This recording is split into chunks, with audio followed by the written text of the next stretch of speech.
And welcome to the NCAA Baseball Regionals presented by Capital One. The sun splashing down on a Sunday afternoon in Austin, Texas. Our second elimination game of the weekend, Santa Barbara and Tarleton State getting set for first pitch here at Disch-Falk Field.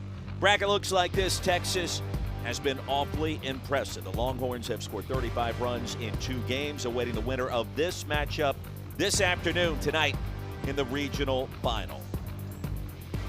So glad you could join us with Keith Moreland, Roy Philpott. Welcome to our broadcast position. Now, in your mind, Keith, today, this afternoon, which team is best positioned to win two? Well, you look at it, it's got to be Santa Barbara. They have not used as much pitching. They got a great start from Forel yesterday. That put them in a great position. They've only thrown 130 pitches out of the bullpen. On the other side, when you look at Tarleton State, they've used well over 200 pitches out of the bullpen to get to this point. You've got to win 18 innings today, Roy. Jackson, Florida, part of the difference for the Gauchos to have a chance here today, protecting that bullpen. Remember, these two matched up just 48 hours ago, and Tarleton State 111-5, never trailed. That offense got going early and often. Yeah, this is a good offense. This one thing that they may be in a situation. This is going to be an offensive day here at Disch-Falk Field. Wind's blowing out, ball's going to carry. So they've got to get their offense going to come away and put themselves in a position to win 18 innings. Every time the Gauchos did something good, Tarleton State had a response. Will that trend continue for the Gauchos out of the Big West trying to reach their 6th regional final? Remember, Tarleton State here for the first time at the D1 level out of Stephenville, Texas. They are ready to rock here in the Austin Regional. First pitch for our first game here on Sunday coming up.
Back here at the Austin Regional on this championship Sunday, and you take a look at the Gauchos out of the Big West, the regular season champions. Struggle to find that offense and rhythm and groove against Tarleton State in their first game in the Lone Star State. Different story yesterday against Holy Cross. Yeah, they really did a good job from top to bottom. The one guy in this lineup that has been really consistent is Esker. He has just been outstanding in this lineup from the very beginning. You can see his numbers, 6 for 8. He scored a couple times. He's driven in 3. But the top of this order with Kelly, Barrett, they've got to find a way to get going. And I think they're going to need to slug today to find a way to get a victory. All about slug this weekend. Texas has done it. And the 2 times Holy Cross took the field, their opponents have done it. What will carry over into today? And a lot of that comes down to who your Sunday starter is. And for Tarleton State, it's going to be a bit of an adventure. Let's see if the bullpen can give you something. And Brendan Carter, the senior from Edmond, Oklahoma, gets the nod. Yeah, he is an opener, and that's the way they've been using him all year long. They'd love to get 2 innings out of him to see if he can give them 2 innings, keep them in the game. He's got an outstanding changeup. It's one of those pitches that it's like Bugs Bunny changeup. It comes out of his hands. He's got a great arm speed with it. They would like to get, just to be honest, they're trying to get 6 outs and keep themselves in the game and then get to their bullpen. They're going to use a bunch of different guys in this first. Bullpen has been stressed. You talked about it in the open, Keith. And for Fuller Smith, the head coach, coming in after an outstanding playing career at Ole Miss, this is something that's got to be weighing on his mind today. 8 different relievers we've seen, nearly 300 pitches. Yeah, the depth. They have very few guys in that bullpen. They're going to have to reach back and find some guys that haven't had a lot of experience. They're going to have to pitch in this first one especially, try to get them, because they've got to win 18 innings today to move to a game tomorrow. Well, it seems like a tall task given who is waiting tonight with a scorching hot Texas offense that has been unstoppable here in this Austin Regional. Well, Brendan Carter, the right-hander, 3 years, Northern Oklahoma College, Tonkawa. So coming out of the junior college ranks and a first pitch strike, and that's a big deal to Liam Barrett, the sophomore from Mountain View, California. We saw Tarleton State last night, Keith, issue 17 free passes against the Longhorns. Including 7 in a row at one point in the game. Barrett an inside-out swing, and he'll send it foul. You and I have called a lot of baseball. You've played a lot of baseball. You've called more than I have. And I've never written 7 straight walks down in a scorebook. I have not. It was a first for many folks. You can't defend it. Barrett's got 2 hits this weekend in 2 games, up and away, a ball and 2 strikes. As you've heard me say many times before, you cannot be selfish as a pitcher. You've got 7 guys behind you and 1 in front of you that are all willing to help. Let them play too. Heat's going to be a factor again today in the capital city. Healthy cut by Barrett's foul back. I mean, you would think for Tarleton State, the conversation coming in, throw strikes. Yeah, throw strikes. And then the other thing is you understand how the field plays now and what you have to do and where you need to play. So you're comfortable. All these teams are comfortable in the box. They're all comfortable defensively. So you got to force the action. Inside at the knees, 2-2. Now, Texas has been on a Texas-sized heater to start postseason play. Horns awaiting the winner of this game tonight. Loser of this one eliminated. Barrett, a .319 hitter coming in. And a strikeout for Carter to start.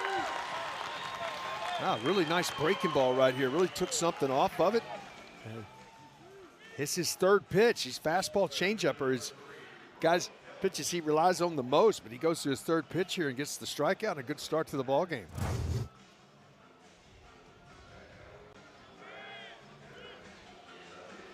From Barrett to Kelly, the sophomore out of Menlo Park, California. First team All Big West leading hitter coming into the weekend. coming into this game at 339. Breaking ball that just missed. Kelly told us this week, coming down here to Austin, this team plays its best when it's playing balanced baseball. We're here for a reason. Disappointing showing in the Big West tournament. He said every practice has been intentful. Been working on all the things to give us the best shot to try to get some wins down here. He has 75 hits. He's a guy who's driven in 47 runs in the 2 spot in the order. He's been an igniter. Up and away. 3 straight out of the zone. Third baseman Smink playing closer to home plate than the rest of his infield counterparts. Back up a step or two as soon as I say it.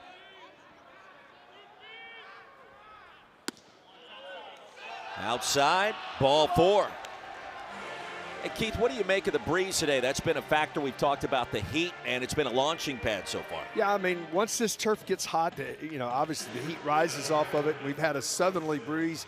Probably not as stiff as we saw late yesterday afternoon and evening, but it is blowing to left, and the ball will carry here. We'll see balls out of the ballpark. It'll be a factor in today's games.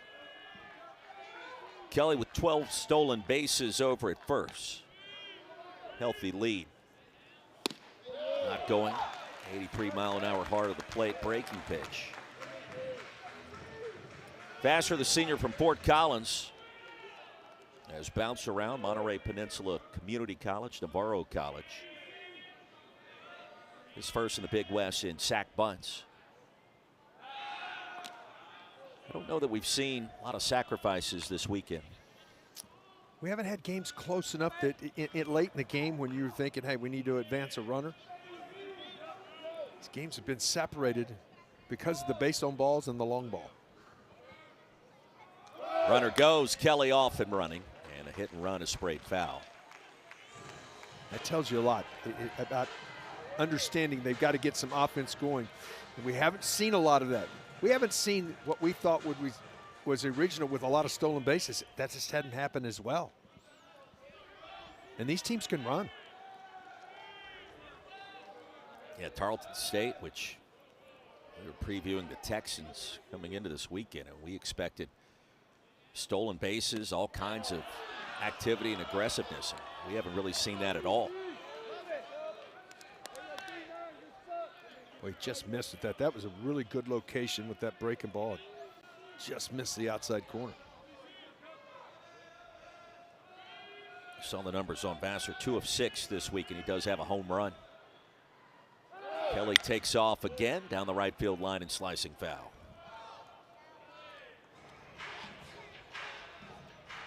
Kelly was just trying to steal that time. With 2 strikes, you're not going to put the hit and run on. And a really nice job right there of fighting off a pretty good pitch to keep the at-bat alive.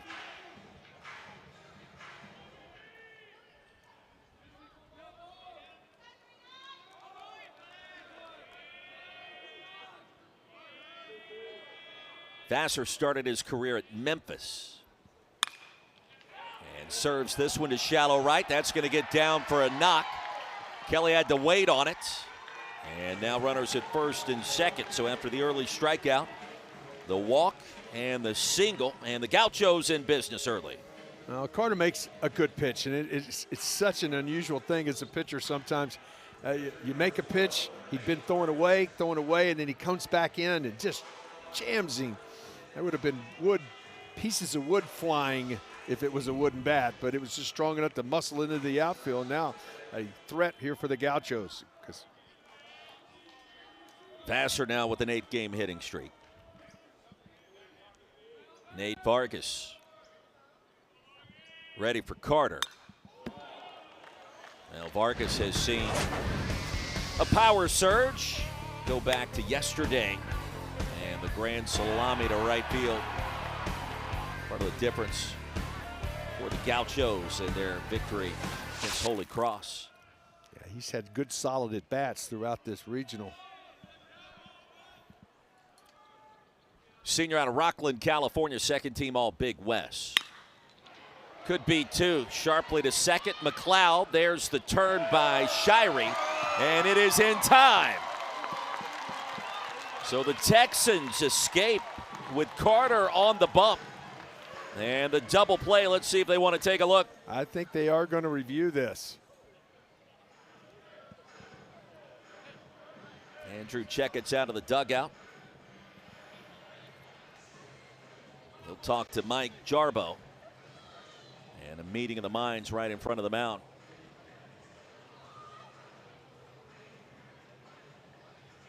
You know, anything early, this kind of activity, very important for both sides. UC is challenging both ends of the double play. So challenging the play at second and first base. Yeah. See if he was on the bag. And was not even close. That last little shift of the foot. Did he graze the bag and a little bit of contact? Meanwhile, at first base, got him there. Got him at first, but is there contact at second base? There's no question. I think the back end of this, I think that review will not take long, but this one right here, did he ever get a piece of the bag? He reaches back. Did any part of his body touch, the toe touched second base? But at first base, I think it was evident. Here's the best view that we've had, Roy. Clearly not there, and then the second tap inching closer. Was there a fiber of the cleat that reached out to that bag at second? Well, I don't know. Call on the field important here. Yeah. Was out. That's as close. That's as close as you get. A white shoe, he did that white shoe right there. Did that get a piece of the bag right there? Does it get a little bit of the corner and then come down to the ground where he releases it? Keith, we had a bang-bang play at first base two days ago that I would tell you the call on the field should have stood, and it did not. They overturned it. Two cleats coming down on the bag at first base at the same time. That one is close as the one we're seeing right now. So as it stands, the double play, 4-6-3. Well, it's gigantic. This could be bases loaded with one out, or could be the double play, or it could be second and third. This one, to me, I thought he was out.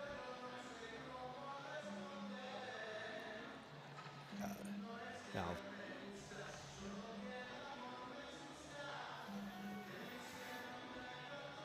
the signal right away, pointing at second to take a look at the twin killing. And a lengthy review here to start in Austin.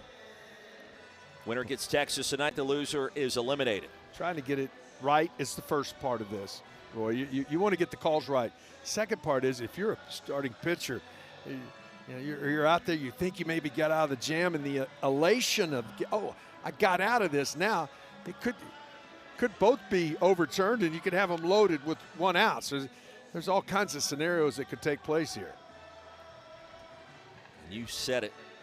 Important thing is to get it right, even if it takes a little longer. You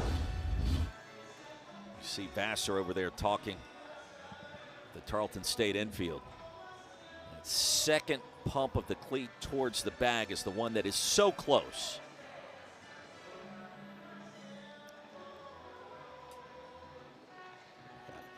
I think the second part of this is out at first. In my view, the ball was in the glove before the foot came down. So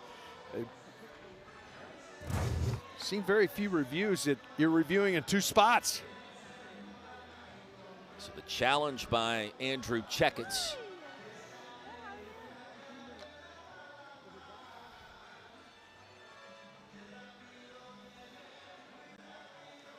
And a look up in Pittsburgh, the Operations Center, the NCAA.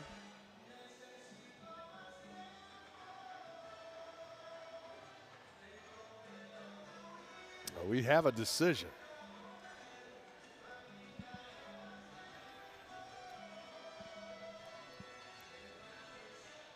Here's Rick Allen. The challenge of the play, there was no forced play slide rule in effect there. The slide was legal. The call of out at second base has been overturned to safe. The call of first base of out has been confirmed. UC Santa Barbara will retain both challenges still because one aspect was overturned. Rare that you see a challenge be executed with two plays on the same play, if you will. So two away with runners at second and third. And that is a huge call at second base to keep the inning alive. No question. How many times do you put in your scorebook 6-4-3 and it's not a double play? But the put out at first is 4-6-3. I'm sorry. And they knew right away with that signal, as we indicated moments ago. The Gauchos' first base coach indicating he never grazed the bag at second. Jonathan Mendez. The Gauchos make him pay. And a first pitch strike from Carter. Yeah, this is mentally really tough on Carter. Can he come back now? He thinks he's out of the inning. He's headed to the dugout, excited. Now he's got two runners in scoring position. Can he make pitches? Mendez, a two-run shot in the bottom of the sixth inning Friday against Tarleton State. Quickly 0-2. 278 on the season for Mendez. And all Big West second-team performer a year ago. Junior out of Los Angeles. So you got Vassar at second, Kelly at third. And a ball and two strikes.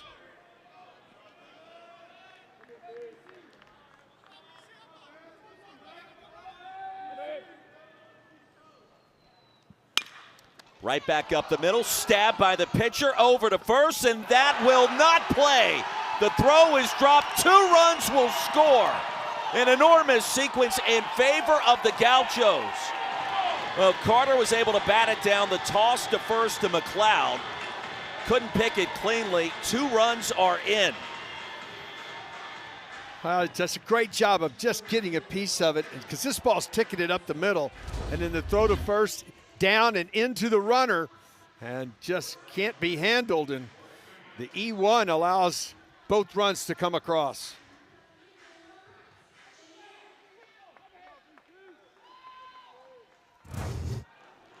Two 2-0 Santa Barbara.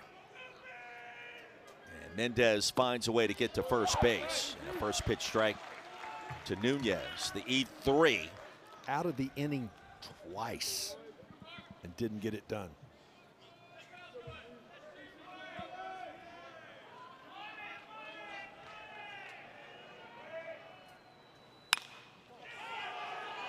To shallow right again.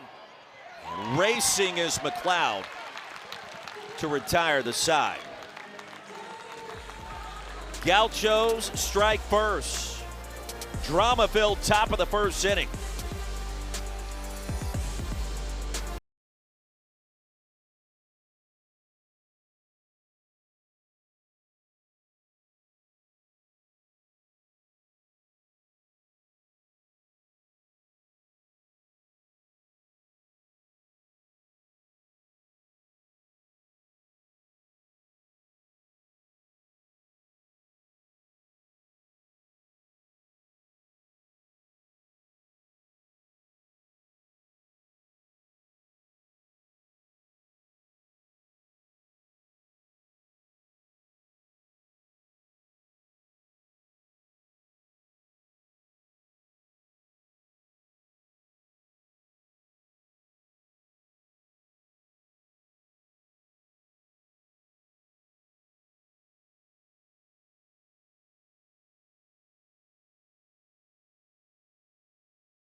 Couple of unearned runs scored for Santa Barbara in the top of the first inning for Tarleton State.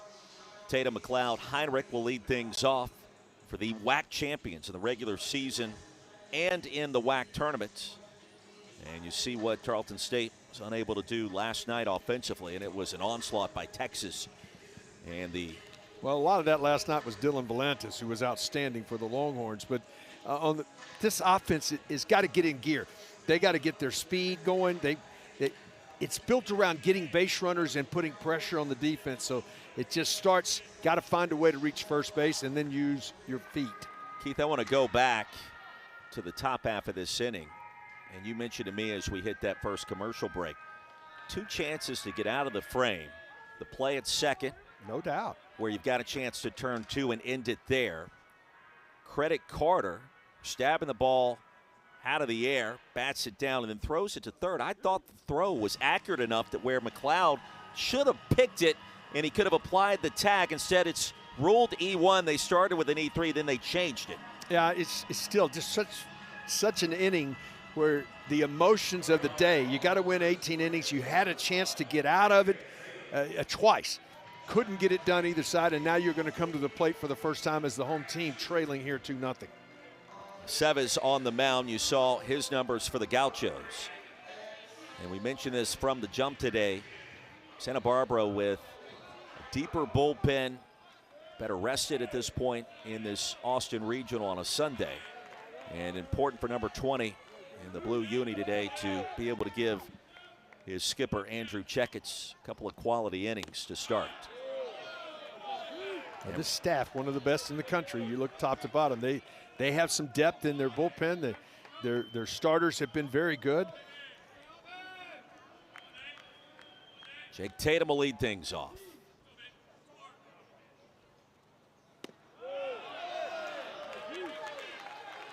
As a manager, having to win 2 games today to advance to tomorrow, do you stylistically change anything in the first game?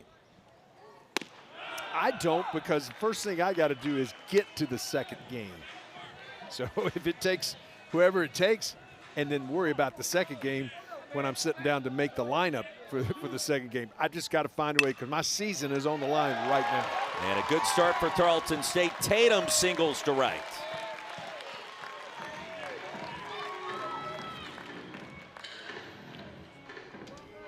Transfer from Sam Houston State, won a WAC championship there. Second team all-conference this campaign.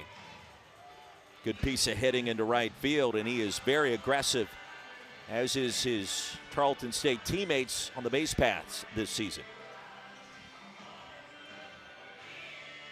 Here's Slade McLeod, one of 2 McLeods in the starting lineup again out of Robinson, Texas. He's a senior.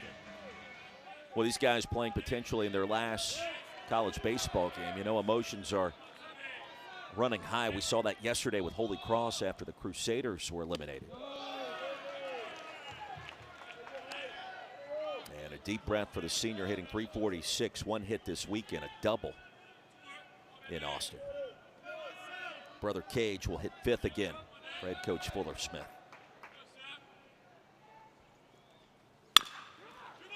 To second. They'll get the force out there. The turn and the throw comes in tardy.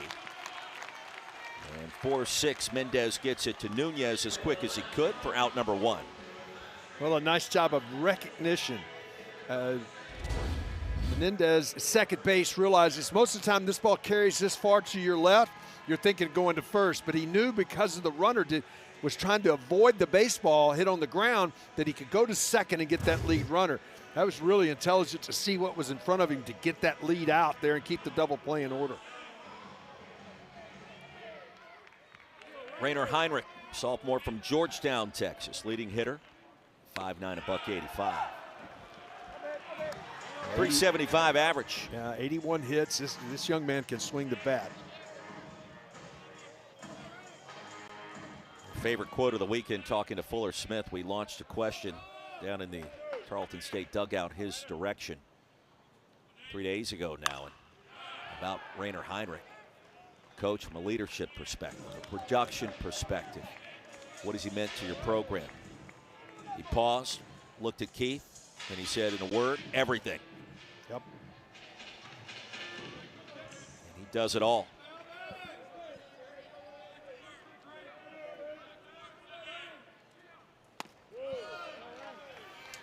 Kosciuszko getting the start over at first base for the Gauchos today, and he'll do his best to keep the runner as close to the bag as he can.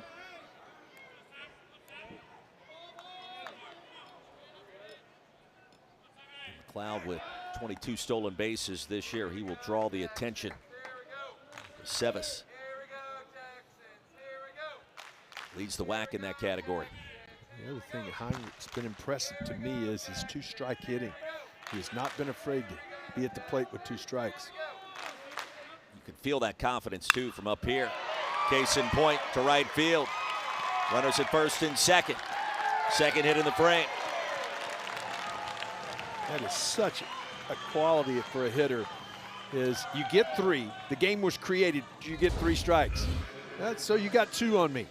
If you make a mistake, as he did right here, watch him stay inside this. This is a ball a lot of guys might turn and try to pull. He stays, keeps those hands inside, and just serves it to right field and puts him in great situation here. Maybe answer. It's what the Texans did against the Gauchos in their first meeting. Every run scored by UCSB, there was a quick and instant response by Tarleton State. Here's Carson Lorch.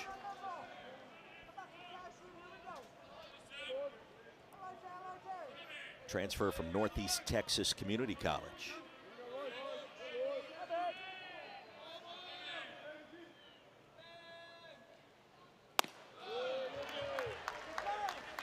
Carson, the son of Scott and Tammy Lorch. His father unfortunately passed away when he was only 10 years old. It changed his perspective on life and taught him to take care of himself and his family in a different and unique way.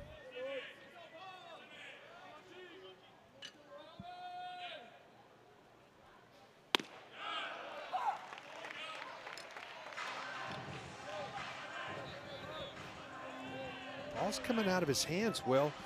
We haven't seen him that changeup yet. No, it's one of his pitches that it hasn't been effective yet.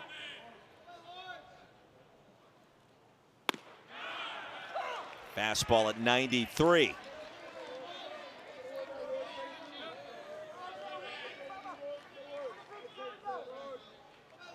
It's free and nice and easy. He's just got to hit his spots. Shift on the right side of the infield for the Gauchos, and they ran the old play trying to take the shortstop right behind the runner at second.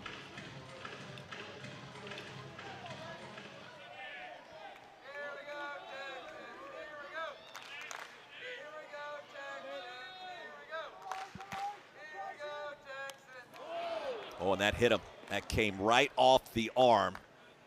And that's going to load him up for Tarleton State, and that looked like it hurt. Some hitters wear a pad on the back of that left hand, and it comes up. Your hand's around the bat, so there's really no give in your hand. You can see this fastball riding in. Ooh, it catches him right on the back of the knuckle right there. Keith, you got a lot of little tiny bones in that hand and wrist. Fuller Smith going to check on Lorch. DH today, and he appears to be okay. Well, you wake up the next day and that wrist, that hand area, probably black and blue after taking a shot like that. And he says he'll confirm he's fine. So Slade McLeod over at third, Heinrich at second, Lorch at first. And how big is this moment for Cage McLeod? It's a great opportunity to get back in the ball game right here. Sophomore from China Spring, Texas. Has one grand slam on the resume this year, 4 for 9 with a bases juice. Good breaking ball. It's a good start to the at-bat. You think the guy just hit the guy the time before, he's going to come with a heater and he throws you a wrinkle. Fell off the table, 0-1. Infield back at double play depth, served right to the shortstop. They'll flip it to second. Not in time to double up Heinrich. An enormous second out. How about the little shift right there, being in the right position? This ball was right up the middle and able to make this play. And you can see the alignment. Does a great job right here of being able to get to it. And then how about the awareness? Hey, I can't know where your infielders are and where you can get back to the bag and not get doubled up. Give your team a chance. Well, they say football is a game of inches. An inch or two the other way. And we're sitting there tied at 2 with Tarleton State in the catbird seat early. Inner half and a called strike. Big moments early in Austin. Ike Shirey, the hitter, has been outstanding at his shortstop position. This weekend in Austin for Tarleton State. Now the Gauchos struck first, 2 unearned runs off the E1 in the top half of this inning.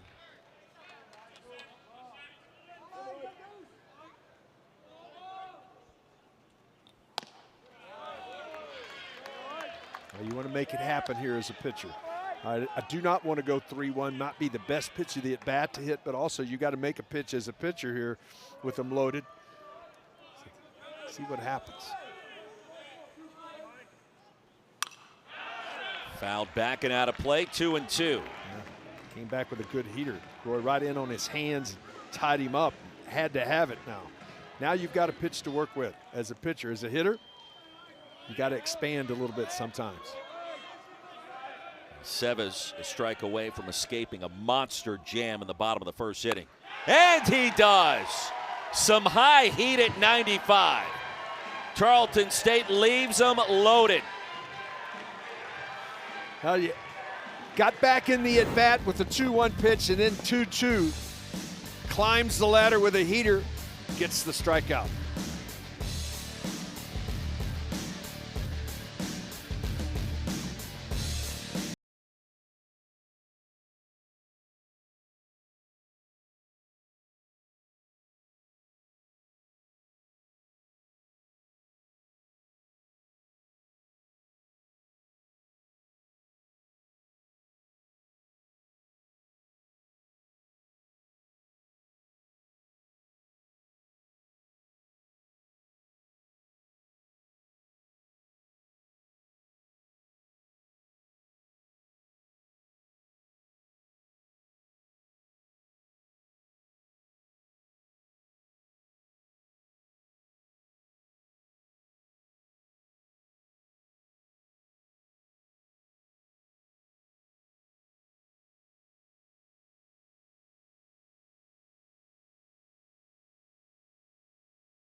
Men's College World Series underway June 12th. It'll be here before you know it on the final day of May 2026 today on this Sunday here at the Austin Regional.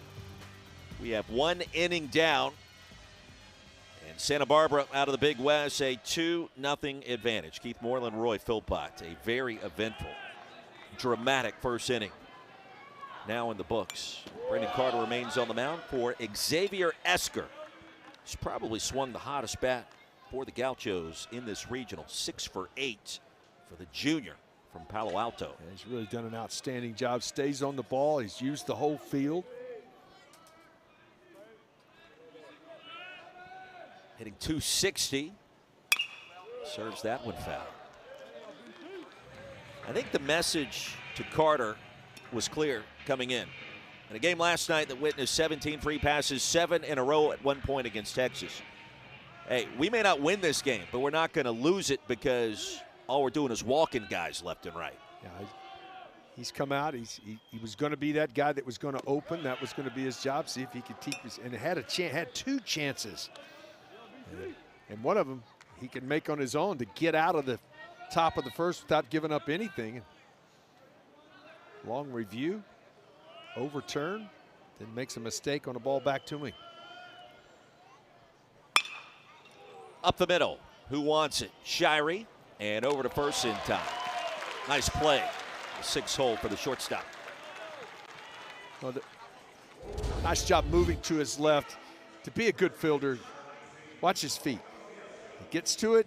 Now watch him set his feet. Right there. Boom. Now he can deliver the strong throw on time. A few times this weekend, Esker has been retired, the son of the Stanford head coach. And here's Kazi Esco. First start the weekend here in Austin. Kazi Esco with a bit of a charge to deep right field. Going back, and he knew it. Off the scoreboard. Second home run of the season.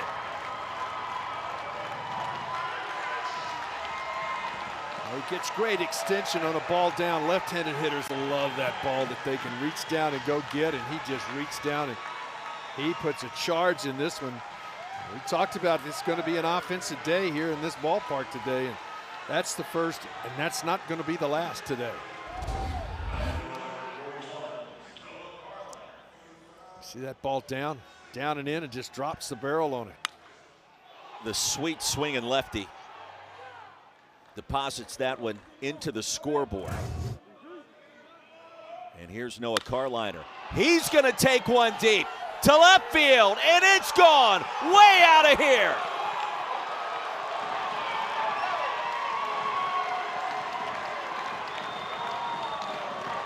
Back-to-back jacks for the Gauchos. Are you serious? Folks, these are no doubters. These are when it left the bat. You knew it was gone. It's just a matter of how far. This one trying to get up against the tennis center here in Austin, Texas.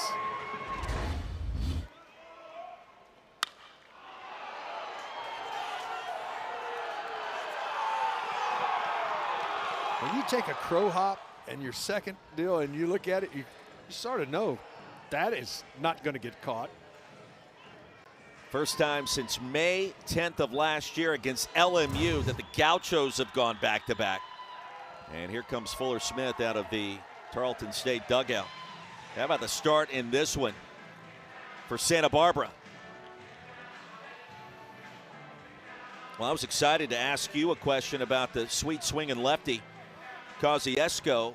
What is it about left-handers that enable them to go down and get the baseball with that kind of contact and power? Before I could even ask the question to the great Keith Moreland, we got back-to-back jacks and a pitching change. Well, the Gauchos feeling quite fine on a Sunday in the Lone Star State. All smiles and a 4-0 lead early here in the Austin Regional.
And if you're just tuning in, here in the second inning, two mammoth shots, both over 410 feet. Up first, it was Kosciuszko, and then moments ago, Noah Carliner. Back-to-back pitches, one to right, the other to left. And a 4-0 lead for the Gauchos. And having to go to the bullpen now. And what is a 4-0 game here in the top of the second? Jackson Elizondo now on the mound. And back to the top of the order for Liam Barrett. Sophomore from Spring Branch, Texas. Started his career at Baylor, then cup of coffee with Incarnate Word, Keith. Well, both schools here in the state, he's got to find a way. They've got to find a way to get some length out of their bullpen now. And into the bullpen here in the second inning.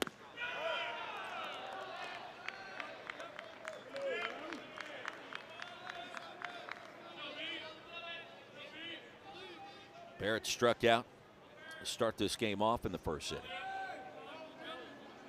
Elizondo has battled some injuries in his career. Season ender back at Baylor 2 years ago. He's a part of the 2024 Academic All Big 12 rookie team. Keith, that sounds like maybe an award you would have captured back in the day. Not hardly. I appreciate it, but that hit him. He turned away from it, and it just grazed him on the spin. You telling me you weren't all-conference academic? The year you guys won the national championship, that one just right off the hip, and I mean the fiber of the seam of the ball got him on the pant. Just grazed him. I was a student athlete. Emphasize the word athlete. Yeah. That's what I'm feeling from you right now. Got it. Inning started with ground out by Esker, and then the fireworks began.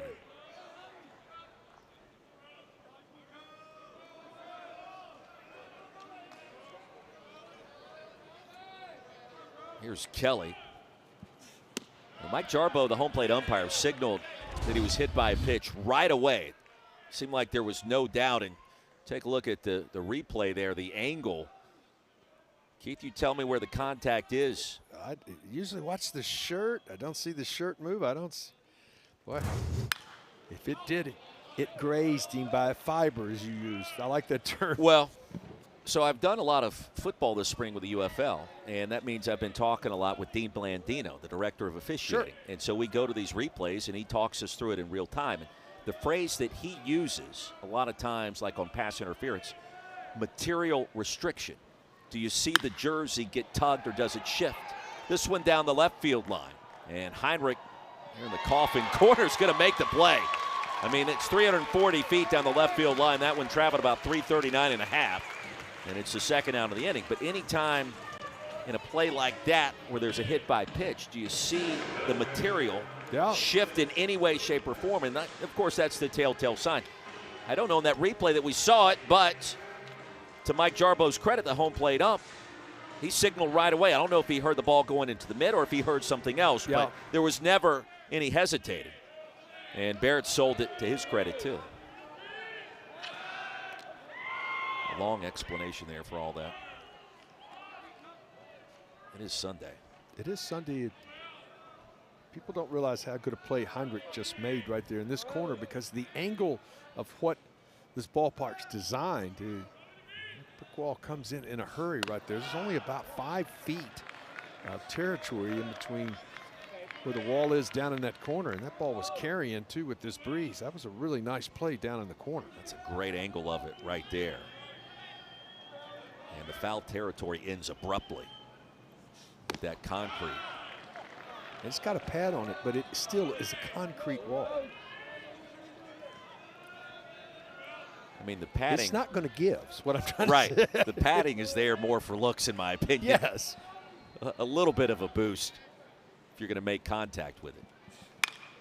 2-0 to Vassar is smash foul. 4-0 game here in the top of the second inning. All the matchups so far, including the first one between these two, it was tight the seventh inning, but it ended up 11-5. Every game pretty much has been of the blowout variety. Big reason why is Texas and its home run hitting prowess. 2-2.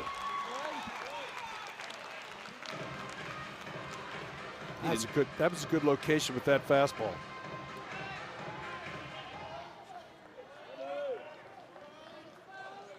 Zonto with the glasses, the mustache, the baseball look. Inside out to right field. Big turn at second. Barrett digs for third. And now the Gauchos with runners at the corners. Third hit of the inning. Impressive. I see those guys with 2 strikes come to the plate, Roy, and their approach is, I'm gonna shoot this ball. I'm gonna stay in it, stay inside the ball, and just really nice job of barreling it up and going the other way right there. Continue the inning.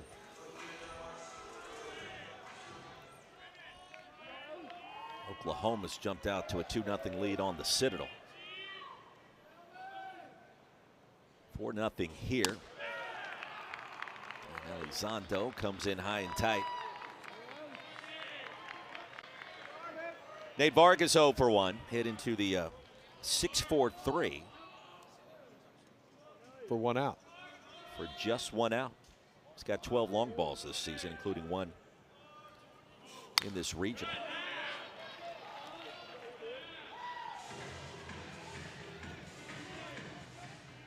He's got such good leverage.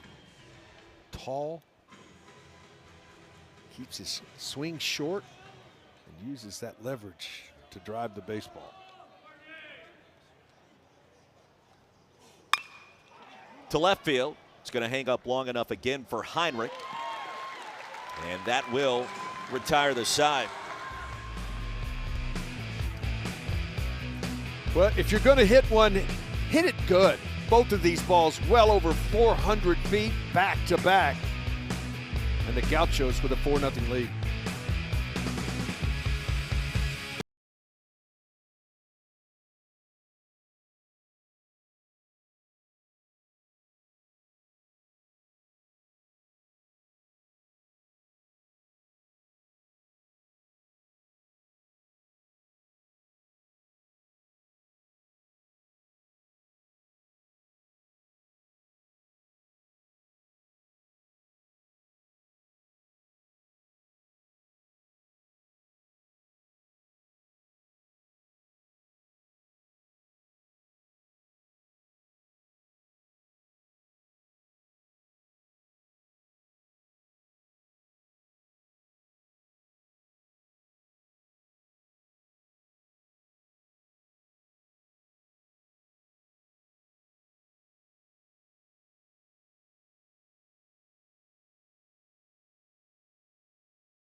Well, we came on the air yesterday, start of our second game in UCLA, and the bottom of the 9th inning was down at Jackie Robinson Stadium, 5-3. Elimination game against Virginia Tech. Wouldn't you know, back-to-back Jacks, they come back, they win it.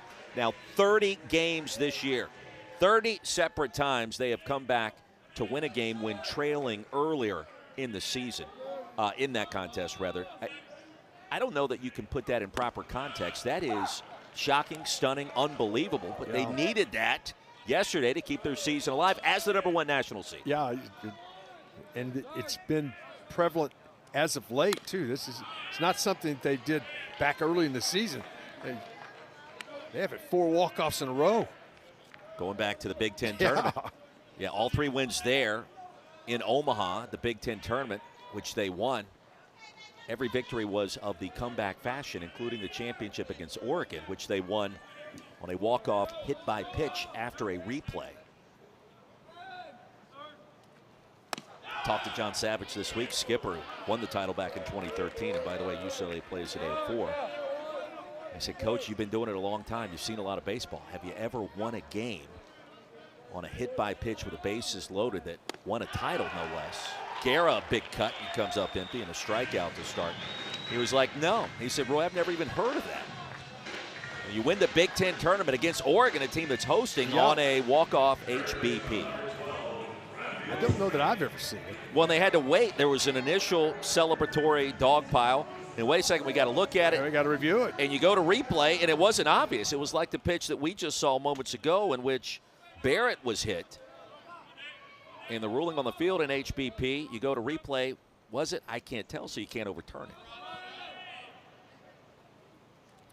Here's Smink to left field. Running is Barrett. And right on the left field line for out number 2. All of a sudden, got a lead. Now you got to trying to get quick outs. Trying to, not let them get going. Get your offense back in there. You've separated yourself here. Now as a pitcher, all right, I need to get some quick outs. Let's get it in the strike zone, make good pitches, keep it down. Sevas has been lights out at times this season. Kendall Johnson in search of his first knock here in Austin, now entering his 3rd game. He's played well in center field. Little Elm, Texas native and just a sophomore. To center field. And Kelly will give us a rarity here in Austin this weekend. A 1, 2, 3 inning spanning just 7 pitches. Coming up, we'll change it up. Jackson Flora going to join us, the ace for the Gauchos.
Hey, back here in the Austin Regional yesterday, in case you missed it, the ace for the Gauchos, what could be the #1 pitcher selected in this summer's MLB draft, Jackson Flora, went off, got the job done against Holy Cross, and the strikeouts were there, nearly went the distance. With Keith Moreland, Roy Philpott joins us now.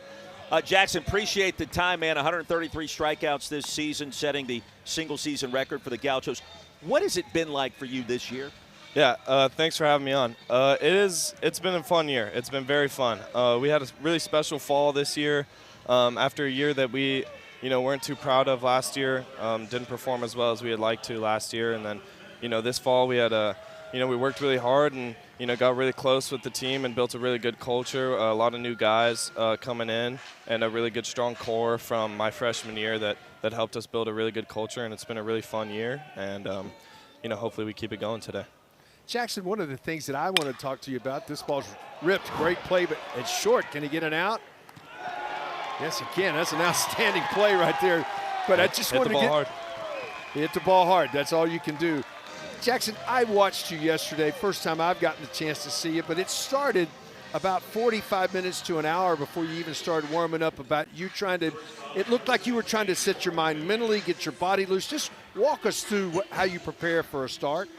Yeah, I take quite a while to prepare for a start. I like to get my mind right and my body right before I even, touch a baseball. It was super hot. It's definitely a different environment out here than it is in Santa Barbara. So I spent a little time in the visitors clubhouse, in the AC, warming up and getting ready, and then, I headed down to the bullpen and did my usual routine and got my mind right. And ready to go, and then all my catch play and pregame bullpen stuff. But I've built a pretty good routine over the last couple years, being a starter and a little trial and error and just picking up the stuff that works for me. And yeah, it was good. Good routine on the mound, Yeah. a good routine down there in the dugout. We saw you making the sandwich a few minutes ago, and there were some sun chips involved in the sandwich making. Tell us what we're doing down there, Jackson. No, I love putting chips on my sandwich. That's just something I've always done. I think it adds, a little crunch. I'm a big sun chips guy, especially the garden salsa. I think it goes like red and then orange and then green, and then I'm not really a blue guy, but yeah, the garden salsa chips definitely add to the sandwich. Love it. We saw the video of it there. Tell us what's coming up for you. A lot of people and a lot of scouts are interested in, of course, acquiring your services in the draft. When baseball ends there for the Gauchos, what comes up next for Jackson Flora? Yeah, I haven't really thought too much about it. I just, probably go home and relax. Just been trying to focus on playing one game at a time. It's a little bit emotional. I spent the last 3 years in the Gaucho uniform, and it's a place that I love and a team that I love. So it'll take some time to adjust for sure. But right now, just kind of taking it one day at a time, try and win this game and move on to the next one and just go from there, be where my feet are. Well, hey, congrats on a fantastic career and a great season this go around. We appreciate the time today. Best of luck rest of the way, my friend. Thank you very much. I appreciate it. In the meantime, the Tarleton State infield has been outstanding in this frame. You saw the play by Ike Shirey moments ago. And then over at first base, another banger for out number 2. This is just a really nice play, folks, on both ends. Slide. Now you got to hit a pitcher on the run. Can you make a good throw? Hey, got to find the bag and get it done. That 3-1 is not your regular 3-1 you put in a scorebook. PFP, Pitchers Fielding Practice. Jackson Flora. That was a pretty hefty sandwich. You're taking some of the sun chips to put on there. That's a new one on me. He doesn't want to get it on his fingers. He just put it all on the sandwich. Well, the big question was when were we going to see him this weekend? Would it be for that first matchup on Friday against these Texans? There you see the sandwich coming in. One more. Give me a replay there. The sun chips going on the hoagie. And there you go. I mean, he's got to strategically place those chips in a way that, is evenly dispersed throughout the bread. I feel like I'm in a Seinfeld episode as Esker fouls it away. Come on, George. Costanza. I would be Costanza. I am George Costanza. Jackson Flores, Jerry Seinfeld there. He's the star of the show. Although he's got the hair kind of like Kramer, doesn't he? Envious of that hair. Esker. Ball 3. It's been a tough out. Love out of the bullpen.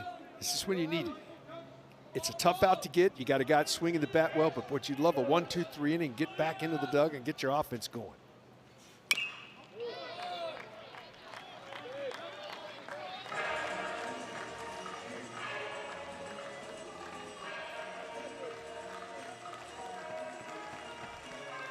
Here's Dad, David Esker, head coach at Stanford, watching his son, who's got 6 hits this weekend.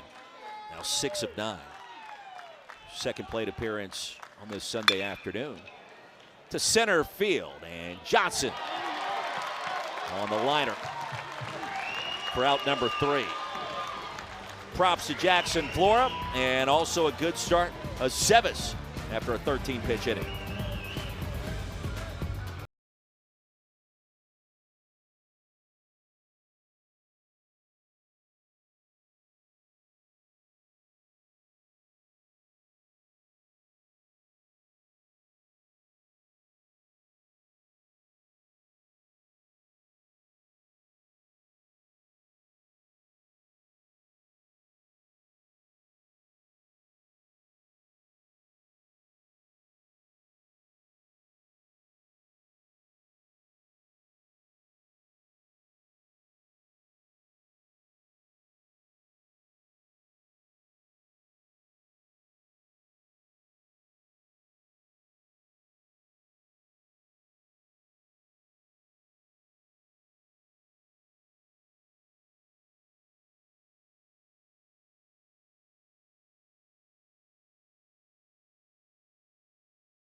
Well, you take a look at some of the upsets we've seen around the country to start this year's dance. And the Milwaukee Panthers, you could circle that one right there at the bottom. Keith, I would argue starting to become the center of the baseball universe. A 2-0 start, toppling Auburn to begin. And head coach Sean Wegner, what a job he's done out of the Horizon League. They go 5-23 to start, and now a win away from advancing to the super regional round as a 4 seed. Coming out of Auburn, Alabama, of all places. Amazing. Yeah, into the regional final right now, and being able to set and look and scout and get your team together. And every weekend is a 3-game weekend, so you're probably on your number 3 starter, but this ball's got some carry to right. Tatum to deep right field, and Carliner reaches up for out number 1. But it's just 2 4s, not only Milwaukee, and that is an unbelievable story the way they started their season. But you got 2 4s, a 3, and a 2 seed, all setting in a regional final going into tonight. Hey, technically you like how he was feeling to make sure the wall was right there. He never got to it and was just under control to make that catch. Breaking ball outside. Florida State held on to defeat Coastal Carolina, game that carried over from yesterday. How about Ole Miss, the Rebs? I'll let Mike Bianco's team get hot again. Saw what happened 3 years ago, all the way. That's a physical ball club. Well, they're big. They're big, physical, strong. Unimark hit the ball out of the Grand Canyon. All-time leading home run hitter for Ole Miss. Slade McLeod tried to check his swing. Could not. Good mix right now. It really attacking the zone. Pitched out of some trouble in the first, and since then, he's retired now 5 in a row and pitching ahead, using his arsenal. I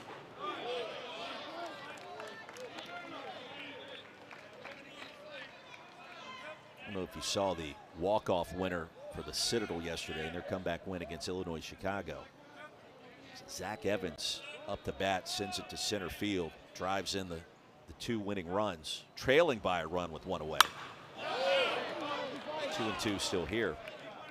And you zoom in on the gloves that he was using, and they're those big, massive gardening gloves, like not your normal baseball gloves. These things are like the ones you're going to dig up dirt, dig up a tree somewhere. It's kind of a fun moment. I call them lumberjack gloves. That works. 3 hops, and it rolls over there for the second baseman, Mendez, for out number 2.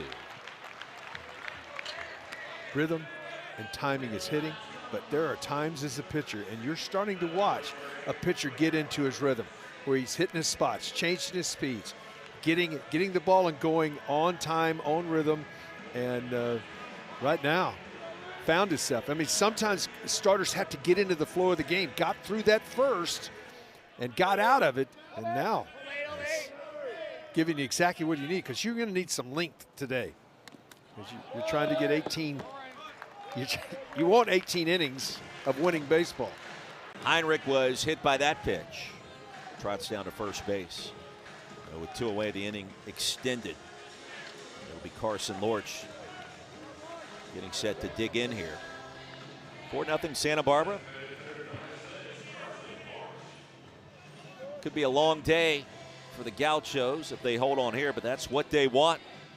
And a chance at Texas tonight.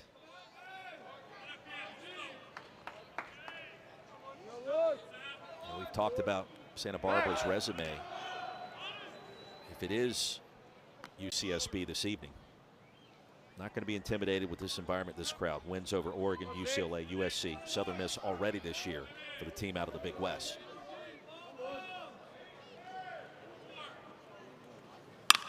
Lorch serves it to right center, and a big turn for Heinrich will easily make it to third. Tarleton State suddenly in business, attempting a 2-out rally. Second hit of the weekend for Carson Lorch. Lorch got hit in that hand. You were sort of wondering how he was going to swing the bat. Well, he showed you right there how he could play through it. hit the first time in this way. Just a little off of the barrel, but strong enough to muscle it into center field. Now, Keith, go back to that first inning where Tarleton State had him loaded. Big strikeout of Shirey to end the scoring threat. And looms as an awfully large moment 2 frames later.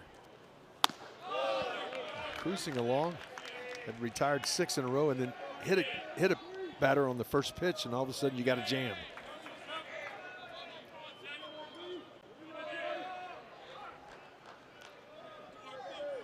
Cage McLeod 3 of 7 in this Austin regional. 2 straight out of the zone. Liberty a lead against Boston College 7-2. Bradley LeCroy's team against the ACC there. Arkansas trying to survive the Lawrence Regional after losing to Kansas last night.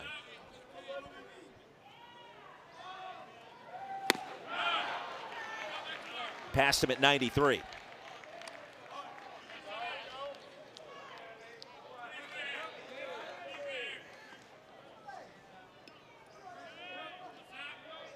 This Tarleton State team overachieving, dealing with injuries to their pitching staff this season.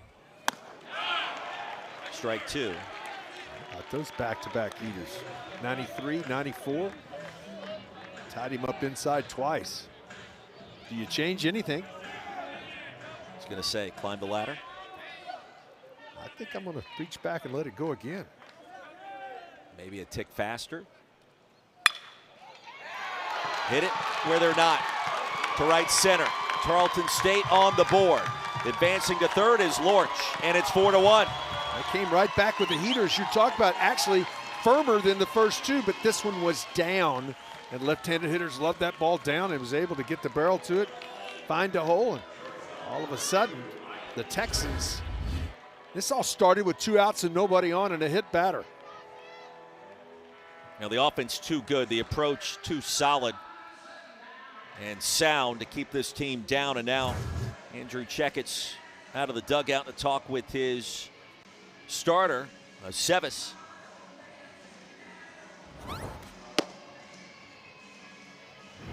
Meanwhile, in Chapel Hill, East Carolina's jumped out to a 5-0 lead over VCU. And just trying to slow things down here a little bit. You've talked about a cardiovascular break at times out there on the mound for these guys. Well, it's hot. It's in the mid-90s. The turf's well over 100. And activity in that Gaucho's bullpen. Jackson Flora, when we had him on, the first one of the things he mentioned is a little bit different conditions than it is in Santa Barbara, California. Josh Janicelli getting loose. I'm showing about 89 degrees here right now. Expected to reach into the lower 90s by the end of the day.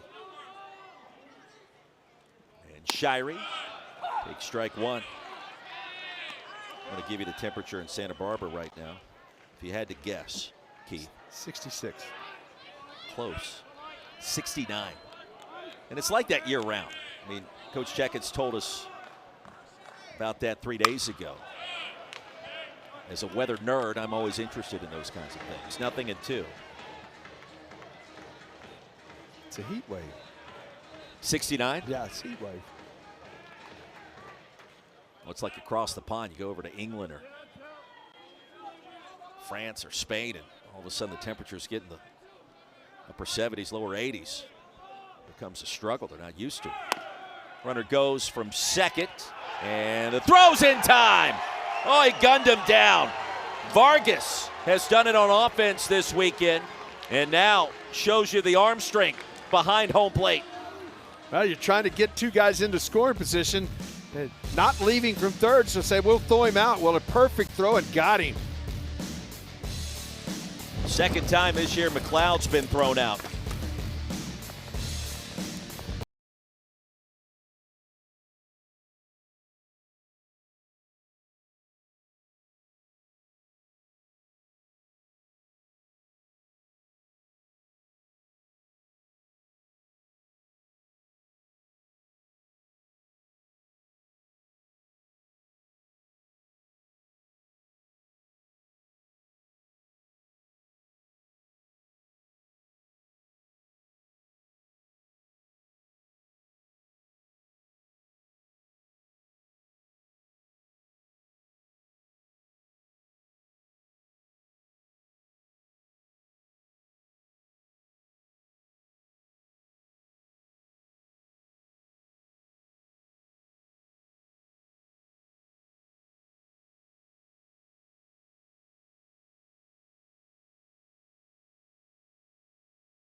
The NCAA Regionals coverage for all 16 sites continues tomorrow on ESPN Plus, the ESPN app. For more information, visit ncaa.com, the home for all NCAA championships. Big cut by Kosciuszko. Hit his second home run of the season and his first plate appearance as a starter earlier today. 264 on the campaign. 8-9 in the top of the order, due up first for the Gauchos.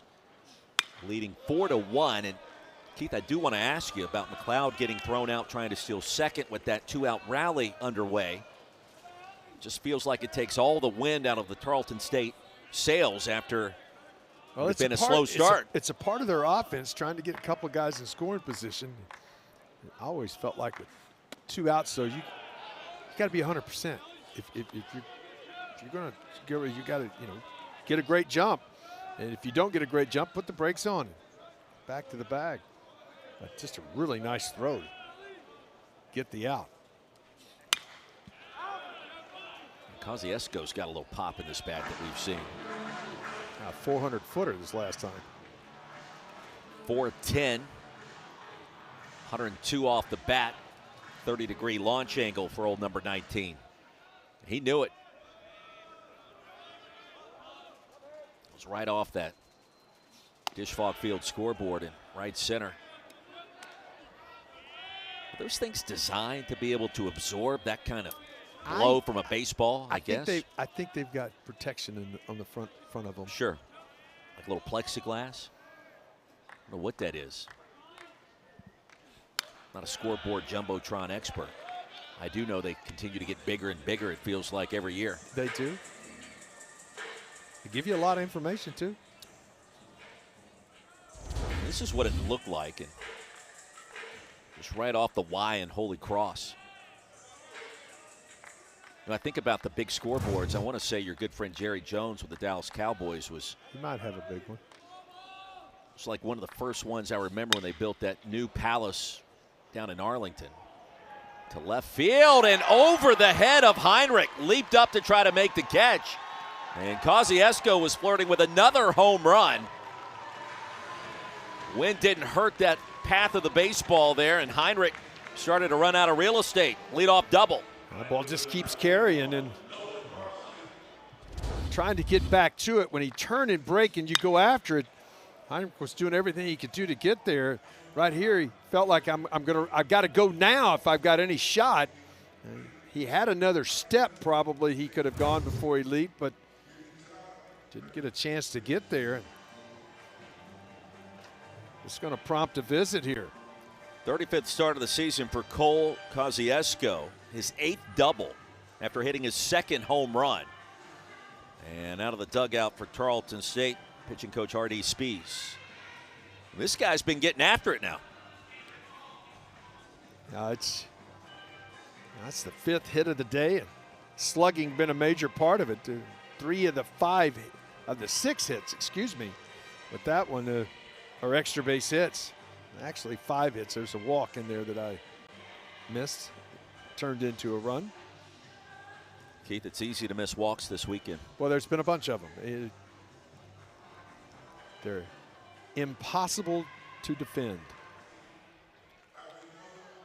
Pat Longsey getting loose in that Tarleton State bullpen. He made an appearance in the Texans' victory over Texas on March 17th. Recorded the final out in that 6-1 win. Shift is on for Noah Carliner, who also homered in his first plate appearance.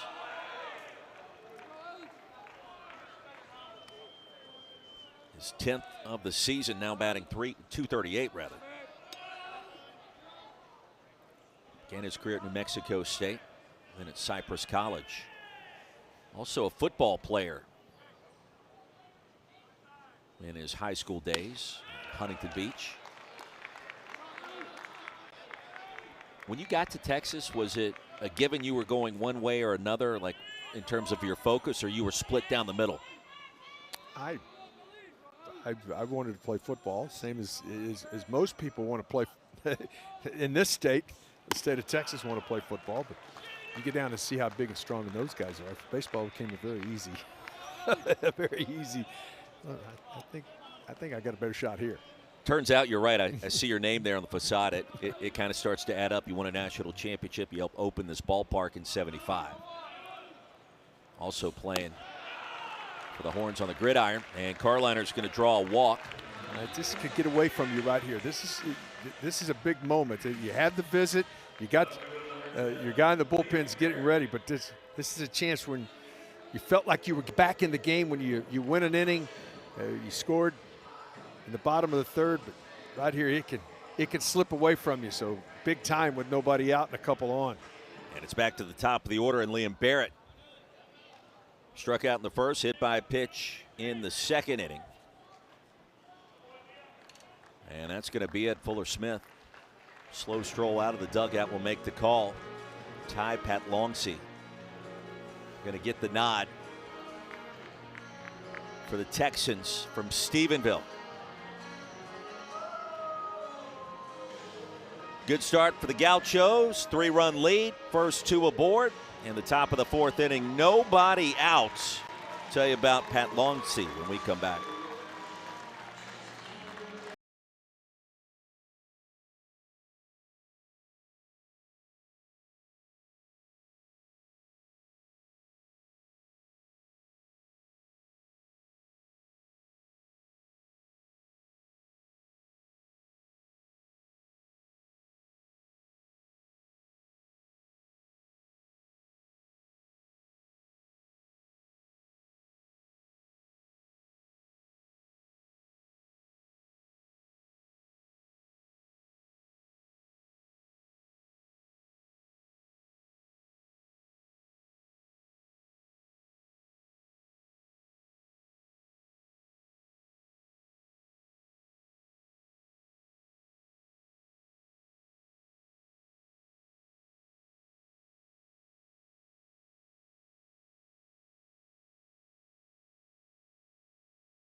Artie Spees, pitching coach for Tarleton State, trying to direct traffic. Another call to the bullpen. You take a look at how many pitches we have seen now be stressed out with this Texans pen, and it is significant. Yeah, this is the 10th different relief pitcher they've seen in 320 pitches. 9, those are for the 9 that have been in the game. And you just feel like that you got to find a way to get this stopped right now, and a couple on here with nobody out, and you're already down by 3. And here's Ty Patlongsi, who you were talking about during the break. He may have the best stuff for Tarleton State. Oh, he's a guy that's got a really good breaking ball. He's been really good late in games, and he's been their main closer. So into the game right here. Sometimes in a game you have to have somebody come in and get some outs to keep you in the game. Transfer from West Texas A&M. Barrett lays down the bunt beautifully. And 1-3 on the sacrifice, advancing both runners. So Kosciuszko at third, Carliner at second. And a quality AB for Liam Barrett. Give yourself up. Does a great job. This is a really nice job. Patlongsi does a nice job here at getting an out because this ball was really deadened. And you got to get to it. Barrett hands it. Makes an accurate throw to get the out.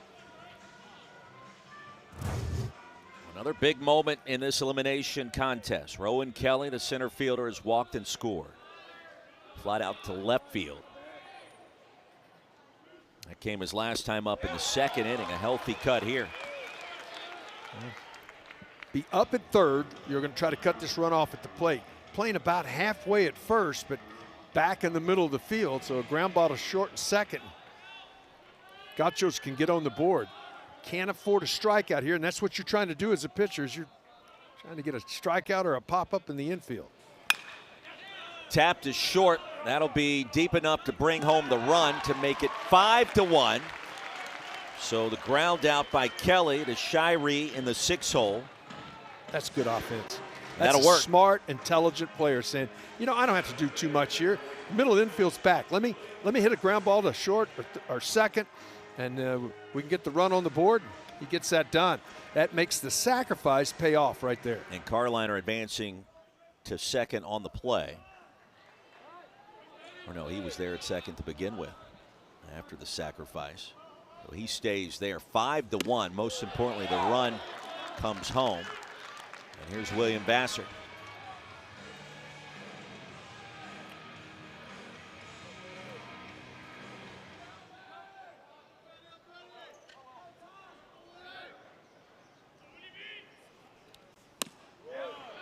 Expecting to talk with Fuller Smith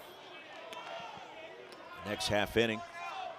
Been great with us this week and telling us the full story of his team and how they've handled adversity. After an opening win against these Gauchos 11-5, they faced that again against Texas last night and so far in the rematch today. And sharply to Shirey. Up to the challenge yet again. Gauchos had a run. The RBI by Rowan Kelly. 5-1 our score, home half of the fourth. Our conversation with Fuller Smith up next.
Welcome back here at the Austin Regional. Texas awaits the winner of this elimination game between Santa Barbara and Tarleton State. 5-1 our score.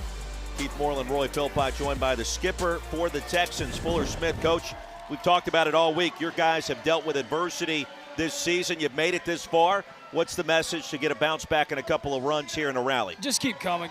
These boys are going to empty the tank. They've done it all year long, and I told them last night, your back's always been against the wall, and so you know, they're going to continue to stand up and continue to fight till the bitter end, but really, really proud of this group and the resolve they have and have shown all year long.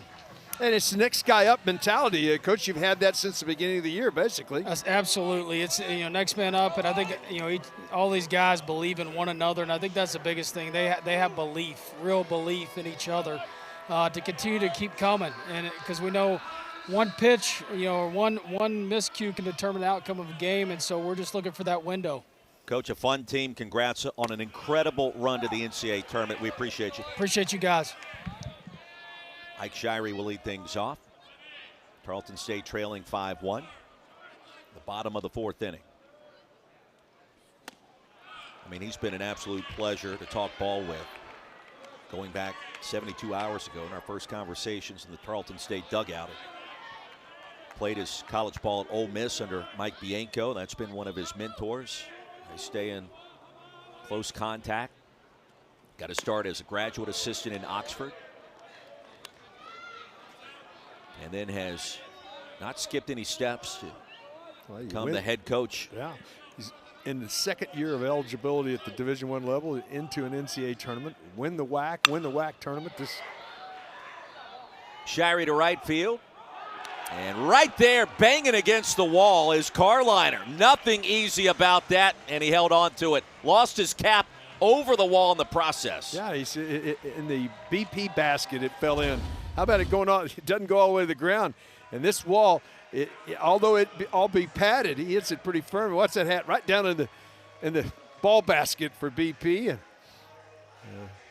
He's able to reach down and go back and get it. There was a ricochet. His body bounced off of that wall. I mean, that was a blunt force hit. And props to Carolina for being able to hang on to it.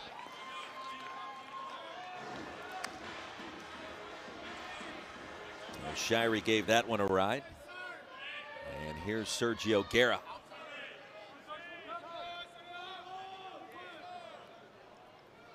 Two home runs in back-to-back at-bats 2 days ago. And it was part of the difference in that 11-5 win over these Gauchos. 3 of 7, make it 3 of 8 after striking out in the second inning today here in Austin. I mean, Fuller Smith is right. All it takes is one swing. You get a runner or two aboard, and a blast, which has been something we've seen quite frequently up here in Austin this weekend. You're right back in it. Yeah. Start the line moving. 95-mile-an-hour heater. And Aceves has been lights out in his own right. Second out of the inning. 4th strikeout overall, and he really has. He's pitched out of jam in the first, didn't give up anything, surrendered a run in the third, but around that he's used his fastball well and he's attacked. He's got a good off-speed pitch, but he's got a really good fastball today, and it's got some hop to it. Off speed at 77. He'll slow it down for strike one to Smink.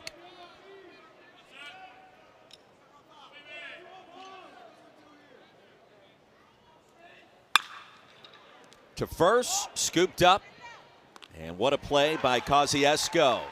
Covering was Aceves, and that will retire the side. Another 1-2-3 frame. 10-pitch inning, 5-1 through 4 in Austin.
Keith Moreland, Roy Philpott back here in Austin, and it was back to back to back yesterday for the top of that Texas batting order.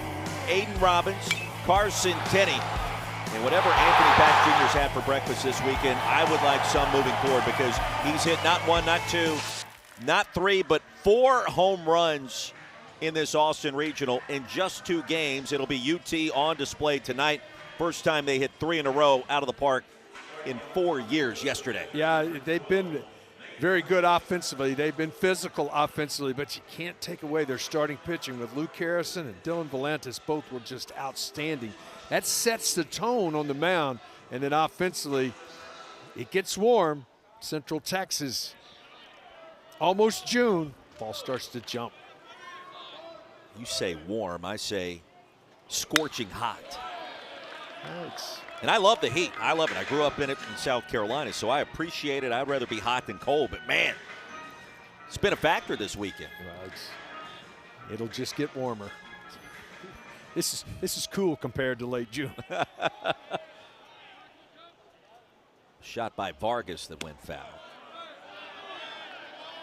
Kind of feel the dog days, middle innings here, and what can happen at 91 degrees. These two teams still feeling each other out, but advantage Santa Barbara. And Vargas already with a home run this weekend. This one will stay in the park. Johnson is there at the track. That may be the kind of fly ball that later today goes a little further. Just missed it, got underneath it just a little bit. You tell me they had to paint the top of that apartment complex there to make sure it wasn't glaring back at us. Yeah, it was white originally, and they did a nice job of getting some grade. They raised the batter's eye here, an extra 5 feet. We've seen some hit over that monster wall in center. Carson Tinney, the Longhorn catcher, has done it 5 times this season. That's a tremendous blast. At 400 straightaway center, we've had a couple hit 420 and beyond.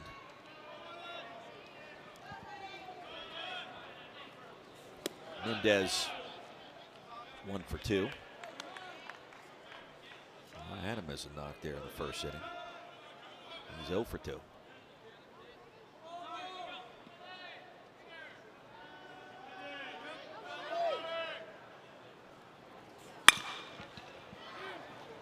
To right field, skies it. And a basket catch by Slade McLeod. Second baseman did it. Yeah, that's a long way to cover. The McLeod brothers right there, good communication. Does a nice job on the run, recognize it coming back to it. Puts it away. Cage says, I hear you, brother. Yielded to Slade. You know, sometimes brothers don't always communicate at the best level.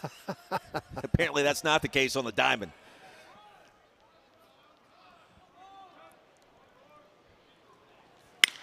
Nunez to right field. And Tatum is there. A 1-2-3 inning. Spanning just 7 pitches. Tarleton stayed in comeback mode after this.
It's been a game of what-ifs for Tarleton State. Bases loaded in the first, the strikeout. That's been a theme so far today for the Texans. Yeah, I had a chance right there, and then you in the third, you got to run across and try to get into scoring position, get thrown out to end the inning with a runner at third base. And they're trying to build and get themselves back in this ball game here in the bottom of the 5th inning. They've gotten 4 hits, but only have put 1 run on the board. This is an offensive ball club, and they've been very physical and offensive most of the year. They've got to find a way to get something going offensively here if they want to get back in this ball game. My guy enjoying the sights and sounds of Austin today. Tarleton State fan, about 2.5 hours north and west of where we are in Austin, coming down from Stephenville. And let's see what happens with Kendall Johnson, Jake Tatum, and Slade McLeod, 9-1-2. I mean, Keith, you feel like as Sevis comes in, a breaking ball for strike 1, that 5 runs against this team in the 5th inning. You feel good about your start for the Gauchos, but just thinking out loud, you wonder, is that enough against a team like this in a ballpark like what we've seen this week? And the answer is probably not. So there's some work to do unless Sevis is going to continue to deal the way that he has. Well, he's limited the free pass. He has attacked the strike zone. Not give the opponent, force him to earn it by swinging the bat. At 93 for strike 2. He's still got it. He's given his team exactly what they needed. They needed to rest their bullpen and some length and effective. Not, length is one thing. Yeah, I'll go give you 100 pitches, but if you're not effective, that doesn't help you much. But he's been effective and given some length. Bullpen nice and restful down there. Fly ball to center. Retreating is Kelly for the easy grab. Johnson now 0 for 9 with a walk in this Austin Regional. It's back to the top of the order. Yeah, he squared the ball up the last 2 times, but just the biggest part of the ballpark.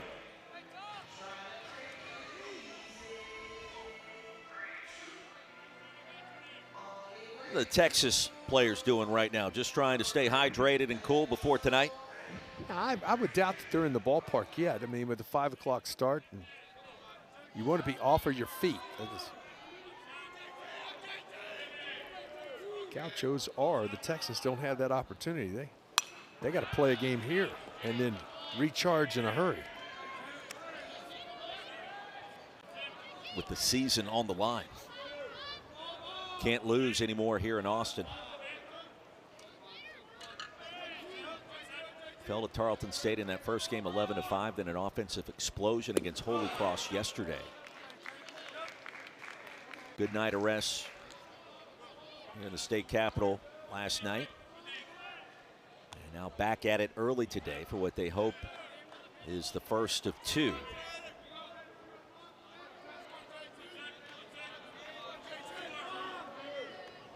a day like today, you wonder, we saw all the upsets on Friday, not as many yesterday, really at all. Curveball just missed. Well, this is the day that tests your pitching staff.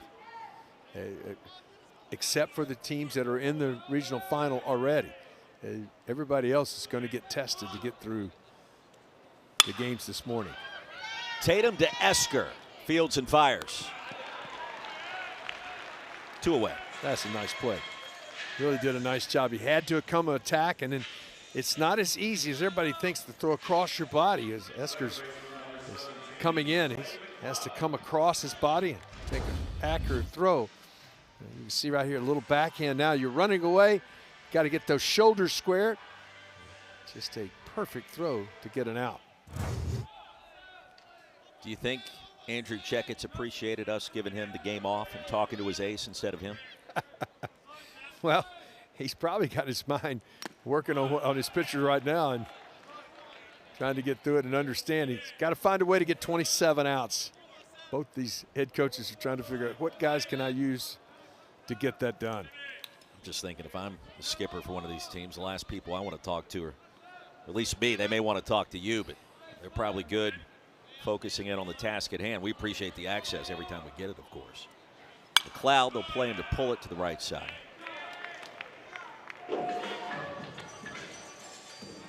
Arkansas now a 4-0 lead on Northeastern. There you see, well, they shifted a little bit back with 2 strikes. And now we'll see that Nunez will get closer behind the bag at second. Pitch number 71. And up and away. That's fairly efficient for 5 innings of work. I mean, wouldn't call it exceptional, but it definitely can give you 100 today. Well, and let's start with the ingredients of having to play 2 games a day and having a chance for success in those 2 games. The main one is starting pitching in this first game to give yourself and your bullpen a shot. If you're in the elimination shot side of any bracket, there's going to have to be one person that you may not have had step up and do something that they haven't done before, if you want to have a chance to come out of this region. Was it the 3rd-string quarterback at Ohio State, Cardale Jones, about 12 years ago, that came out of nowhere and helped lead the Buckeyes to a national title when first 2 guys in front of them were both injured? Takes that kind of magic sometimes.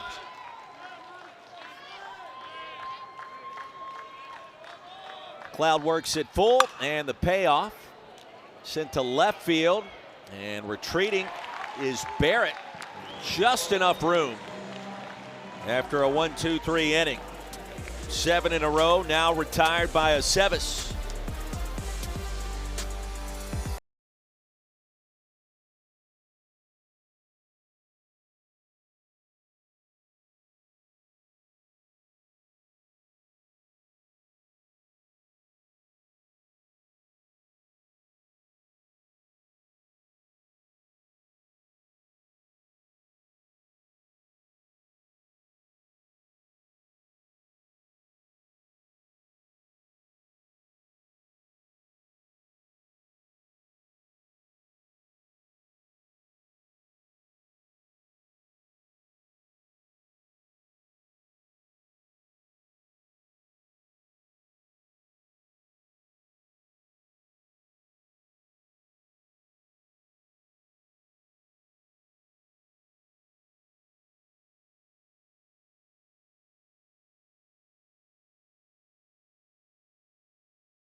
Welcome back to the NCAA Baseball Regionals, presented by Capital One. Beautiful Austin, Texas, on a Sunday afternoon. And the Gauchos of UCSB getting it done. First time they've hit back-to-back home runs since May of last year, as in 2025 against LMU. They've done it today at the bottom of the order with Kosciuszko and Carliner. And both of them knew it was gone when it left the bat. They did. And it'll be Esker, Kosciuszko, and Carliner, 7, 8, and 9 here for the Gauchos. And Keith, correct me if I'm wrong, but it feels like, the game is teetering. Tarleton State's been the hang-around squad so far, and still within striking distance. But you feel like another run or two, and that starts to feel insurmountable against this bullpen of the Gauchos and what we've seen already from Aceves. They've retired 6 in a row as the staff for Tarleton State. You just can't be chasing anymore now. Season on the line. Loser of this game is eliminated from the dance. And Esker inside for ball 3. Fun weekend here in Austin. Atmospheres for these Texas games have been tremendous. 8,276 fans last night at the Dish. You get the sense it could be even more this evening for the regional final. 3-2.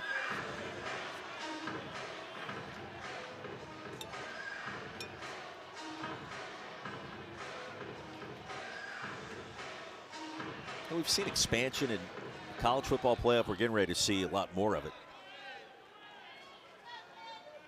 Men's and women's basketball, the field now has gone from 68 to 76. Just thinking out loud for a second. Any appetite for that baseball? I don't know. I think we've it's a pretty good number. It's 64. Its system seems to. It may occasionally. I'm sure there are 3 or 4 teams on the outside looking in who were really stunned. One right here in the state of Texas, and UTSA felt like maybe that they deserved a chance to get in. But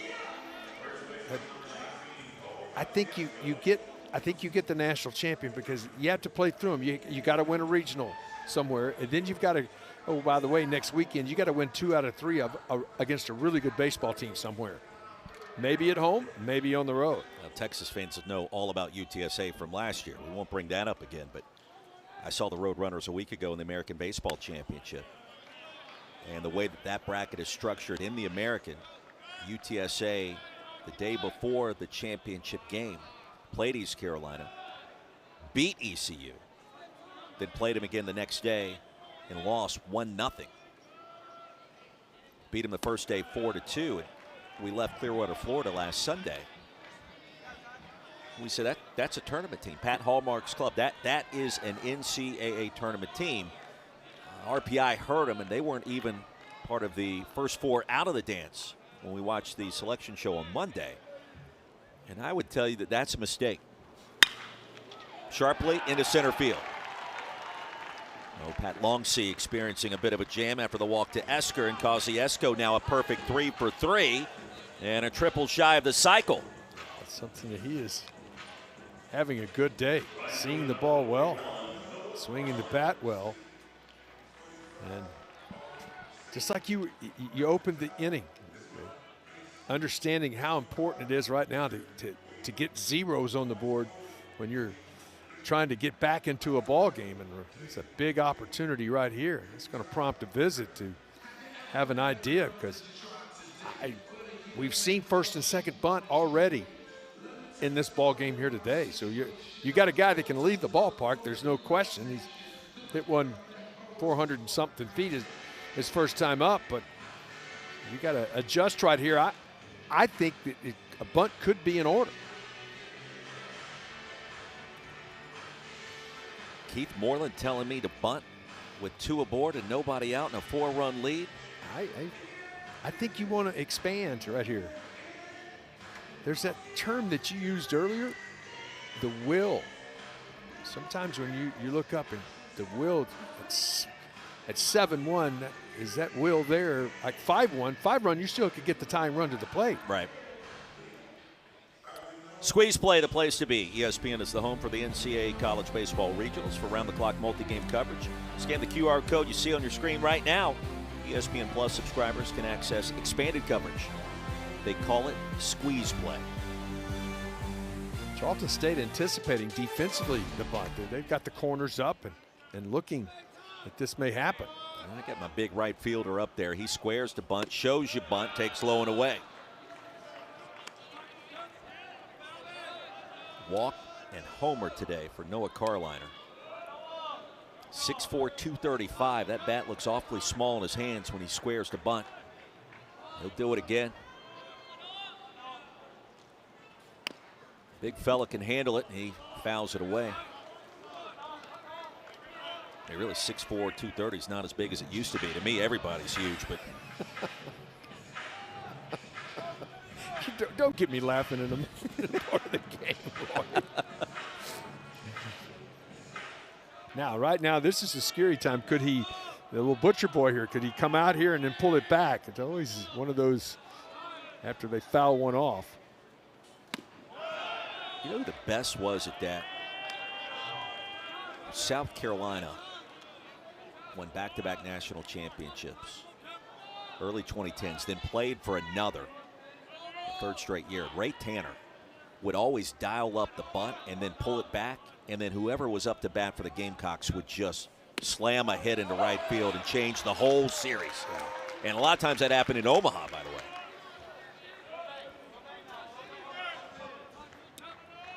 Hall of Famer. Gamecocks in need of a head coach right now.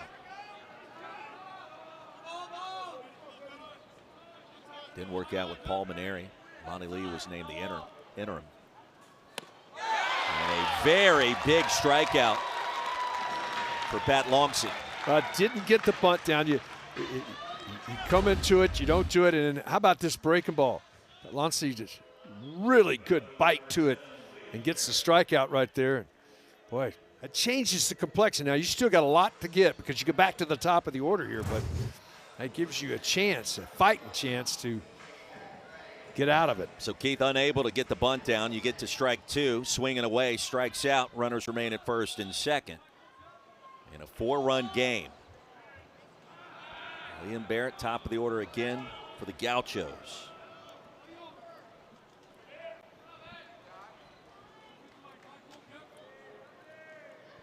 Santa Barbara 0 for 6 with runners in scoring position this afternoon. Overcast today in Austin. We experienced that last night, at least in the second game.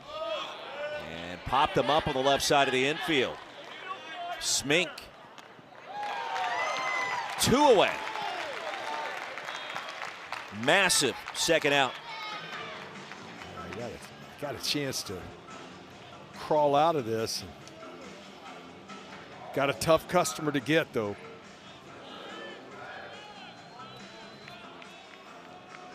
Kelly, the hitter, Vassar in the on-deck circle. Both known more for their batting average as opposed to pure power. Offensive timeout here. Sometimes it's a rhythm. You get, all of a sudden, pitcher got in trouble. He's made a couple of pitches, got out of that situation. Let's break his rhythm and make him think about it here. You know, sometimes there's not a whole lot you can say right in this about what you're going to look for other than go over the stuff if you haven't seen the guy before. But I think this was a rhythm timeout.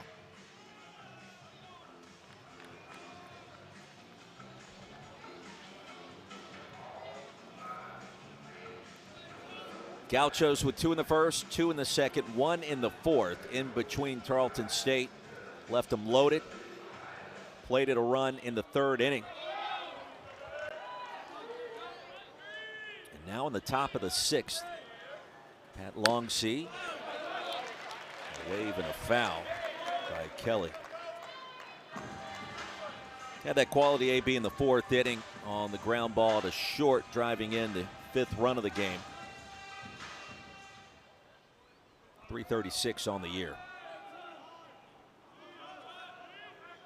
Winner of this game gets Texas tonight. It's a very quick turnaround. They'll be making one of those sandwiches in the dugout again. I think we can get Jackson, Florida, make us one. Hey, Jackson, let's dial up this sandwich here. Give me some sun chips. I'm good with any of the flavors there, too. You can go spicy. You can go cheddar. Down the left field line and just foul. Maybe French onion. Oh, yeah. Yeah. I have to brush my teeth before I get back in the booth here with you. Don't get the toothpaste from Bryce Harper. What is he thinking? Only a Philadelphia Philly. Said the Braves fan. Easy now. Said the Braves fan. I apologize. No harm intended. To center. Kendall Johnson. That's big to get out of that frame. Can of corn retires the side. 2 are stranded. Home half of the 6th inning. Tarleton State up to bat.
Back here at UFCU Disch-Falk Field, Elimination game between Santa Barbara and Tarleton State. Advantage Gauchos, home half of the 6th inning.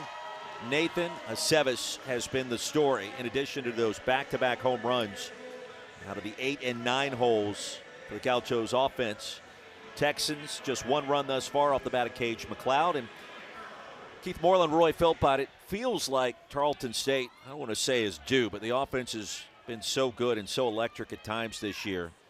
You wonder what could be in the works as we get into these later innings against this Gauchos bullpen, but Aceves remains rock solid at this point. 75 tosses in, Keith. Yeah, he's done an outstanding job. Big hitter here. One of the best in the regional. He's just been outstanding. See, get an out to start the inning. 3-4-5 due for the Texans.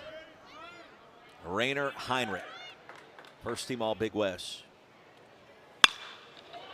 Slams it foul down the right field line, 0-2.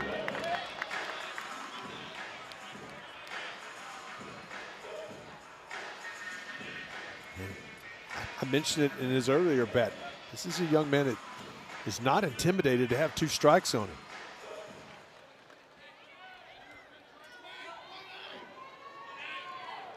Second team All League last year. Georgetown, Texas, low and away.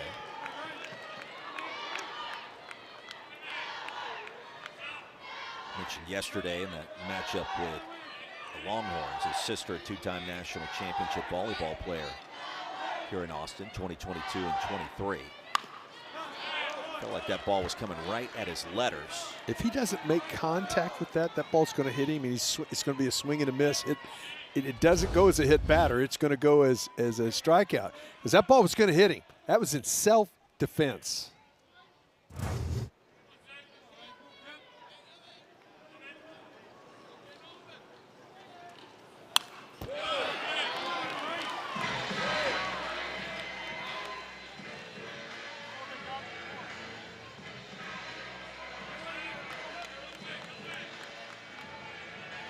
Leads the Texans in homers. 82 hits on the year. That's a big number. And in hits and in RBIs. Tough take, 2-2. Yeah, you throw that pitch as a pitcher, you think, I got him. He'll go fishing for that when he laid off of it. Heinrich wise beyond his years, only in his 2nd season. Nunez collects and fires. 1 away. Hit it crisply. But there's 7 guys out there playing defense. You've told me that on occasion. Yeah, and you just don't want to be selfish. 7 in a row, also retired now by Aceves. Yeah, you go out and strike out 14, 15 guys. Hey, what am I? My chopped meat? What, let me get involved. Wouldn't mind some chopped brisket. We're not going to mention names, but there are some good ones in this area. Maybe the understatement of the millennium. Carson Lorch playing straight away. Outside, ball 1. Well, whenever Jim Schlossnagle has talked about with his team the last really 2 weeks, going back to the exit in the SEC tournament against Arkansas, worked out pretty well for the Horns to start this postseason run. I knew last year, and the end results as the number 2 national seed, those weren't going to fly for anybody. Everything kind of coming together in a perfect storm. The first 2 games. Get the winner of this one tonight to see if that trend continues. To right field, in the air to Carliner. 2 quick outs. 8 in a row retired now by Aceves. Well, Aceves has just been fantastic. What do you got to have? We haven't talked enough about him, and we will. If he can, he's at 82 pitches now. Can he get them through the 7th? Next inning, what a lift that would be to have a starting pitcher when you know you've got to go 2 days and let the bullpen rest, and not have to get up and move around. Boy, that would be a real shot in the arm for the Gauchos. Massive shift for Cage McLeod over on that right side of the infield. Coastal Carolina eliminated earlier today. Look at the defensive alignment. We mentioned the South Carolina opening. Breaking ball. Try to sneak it in the back door, not this time. Kevin Schnall, the head coach of the Chanticleers, has been rumored to be one of the leading candidates to move about 3 hours west from Conway, South Carolina, to Columbia. There in the Midlands. We'll see if that happens. I think it'd be a no-brainer in terms of NIL and the SEC coming out of the Sun Belt for Coastal, but you never know. I think he's been well-resourced there. Well, it goes back to Gary Gilmore and the history there and what they've been able to do. 2017 national championship run. Right. Sun Belt got 5 teams in, so the league is well recognized. I think for a team like Tarleton State, as McLeod draws the 2-out walk, you look at what Coastal Carolina did, coming in from the Big South and moving up leagues, and then now in the Sun Belt. Be a pretty good model for that man, Fuller Smith. Not that he needs one. He's accomplished more in such a short period of time than anybody honestly could have dreamed in Stephenville. Wow, his second year in Division I, and you're in a regional. I mean, how many times you go D2, D1 that quick with this kind of success?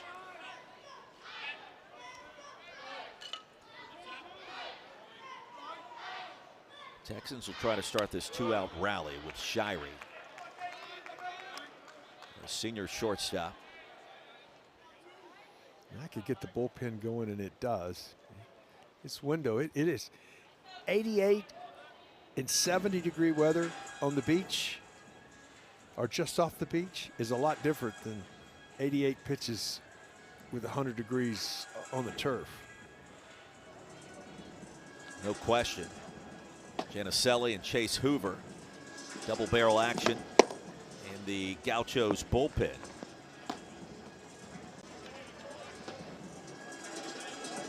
Home plate umpire Mike Jarbo signaling walking back to his perch there behind the dish. Count as a ball and no strikes.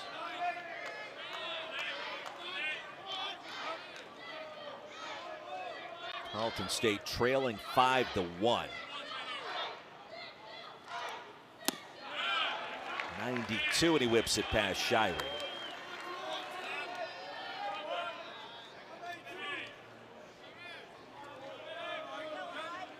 Tarleton State defeated the Gauchos 11-5 2 days ago. Lost to Texas last night. Gauchos eliminating Holy Cross after losing to the Texans. And here we are. Crusaders the only team to be eliminated thus far here in Austin. One more goes down with the outcome of this game.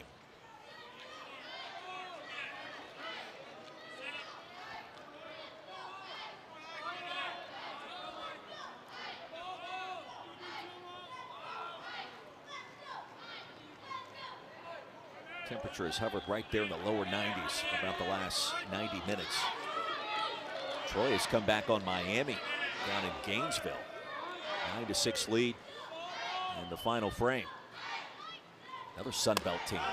Oh, framed beautifully. And Vargas did all he could to help out a Sevis there, and he didn't get the call. He tried to hold it on that corner. Such an art form to do that. Good receivers can steal pitches. No doubt about it. And the 2-2 comes high and tight at 93. So a head start coming for Cage McLeod at first base with 2 outs. And here we go.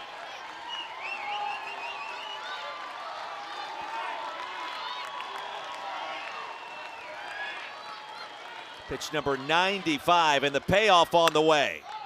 Fly ball lifted down the right field line. And against the padding of that wall in right, 3 different Gauchos in the area. Kosciuszko, Mendez, and Carliner. Nobody could get there. Yeah, it's that golden triangle, so to speak, that it's really hard to get to. The ball comes back here with this southerly breeze, and all 3 guys, when you're holding the runner, first baseman it's hard for him to get there. Well, I thought one of the three could have gotten there, and you mentioned the wind. You informed me about what it's like down that line a week ago when we first got this assignment. Kept it in play for a moment. Let's do it again. Cut on and miss. What a strikeout. A big moment. Aceves. His fourth of the ball game. None bigger than that one right there. He does a nice job coming back 3-2. So here it is. Maybe his last pitch of this regional, but comes up and gets a big out. He gave his team a shot in the arm. 6 innings of one-run baseball.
Welcome to Squeeze Play.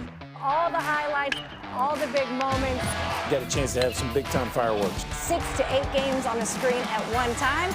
You're going to be locked in for that. The season on the line. Hashtag Squeeze Play. Send us some tweets. Maybe we'll put you on the social wall. The storybook season will continue. The season on the line, indeed. Squeeze Play. Place to be this weekend. Look at our updated bullpen tracker. A stressful weekend for Tarleton State. Now, through 10 relief appearances, 352 pitches. Keith Moreland. And to the bullpen again.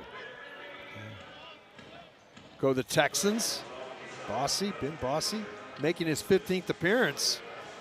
Senior from Brenham. See his numbers on the year. He's got to throw zeros up now. The opportunity down to the last third of the ballgame. Transfer from Auburn, then at Blinn College. Ty Pat Longsee, 3 scoreless innings, gave up just the 1 hit, a walk, and a strikeout. Kept his team in position, and let's see if Bossy can do the same thing. Keith, it felt like that strikeout by Aceves moments ago was huge, significant, right?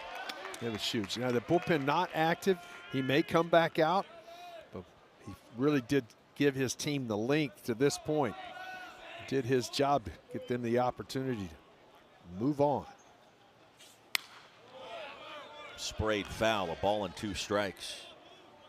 Vassar a couple of hits today and a ground out. 4 hits this weekend in the Austin Regional.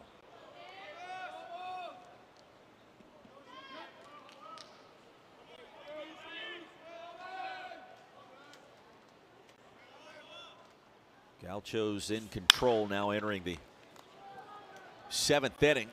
Right field line again, and it will hang up. And the catch with Tatum underneath it. Well, a similar type ball path that we saw moments ago that grazed up against the side of the wall. And it's out number 1 in the top of the 7th. It just hangs right there. It's hard to go get. Nice job of finishing the play, getting the out. As a pitcher, that ball goes up and it comes down inside the field to play. You want an out. Got it. Be careful with Nate Vargas. What was the pre-at-bat ritual for Keith Moreland? Was it a deep breath? Was it a think of a song? Was it focus on the pitcher and what he's bringing to the table? How did you do it? I didn't have a bunch of things that I did. I was pretty quick into the box. I mean, I like to hit, and I'm ready to hit. And I figured the better that I can get in the box and see what the pitcher's trying to do, maybe he'd tip something to me. I mean, maybe he'll grip it deal, looking at putting his hands. I'm going to get in and get ready to go.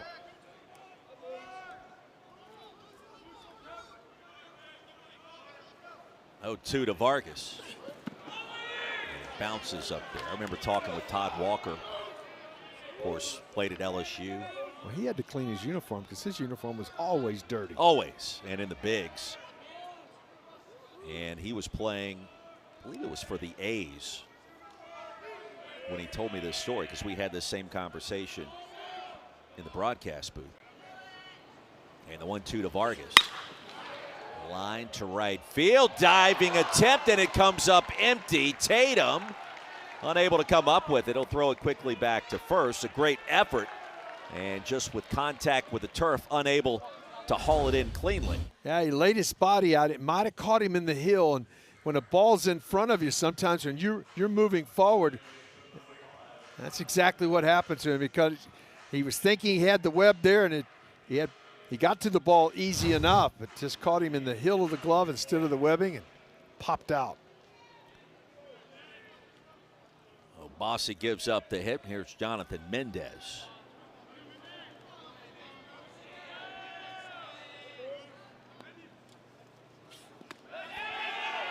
Get away from the catcher, Guerra. On the dirt, digging for third. That ball, did it get into the dugout? It did. He only gets second base. He'll go back to second on the wild pitch. Oh, Vargas heads up base running nonetheless. Just to put a bow on that story, Todd Walker was talking about his first time in postseason play. They're at Fenway. Crowd's going crazy. He's with the A's. He's batting, I don't know, second, maybe third. Steps up to the dish, and he could feel it. He's like, man, I'm nervous. First appearance in the playoffs. Yeah. Weight of humanity coming down on top of my shoulders, and you see it just kind of squirt into the dugout after the hop right past Garrett. Just goes right down the steps like it was supposed to. And I said, well, Todd, what did you do to relax, to calm down? And he said, Roy, you know what I did? I said, no, I don't. That's what I'm asking. He goes, I would sing to myself church hymns. Okay. Awesome. And I just kind of looked at him and said, Todd Walker, you're telling me you go into Fenway Park in the playoffs, you get the start, and you're singing hymns. I got to call that a balk. He did not come to a complete stop. That'll put Vargas at third base. He said, yeah, that's exactly what I did. I said, okay. Rock of Ages.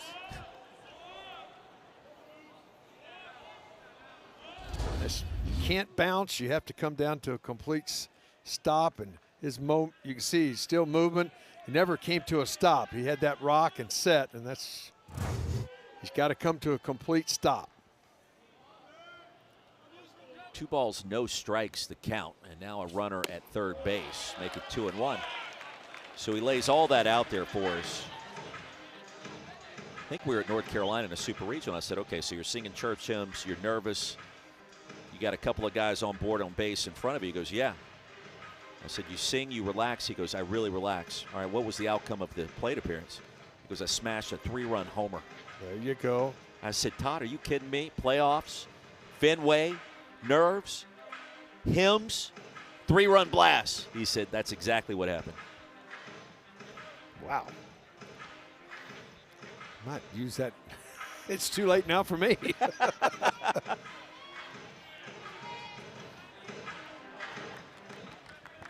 Infield drawing up here. You got to cut this run off at the plate. Jonathan Mendez reached on the E1, 0 for 2. Snapped across to even the count.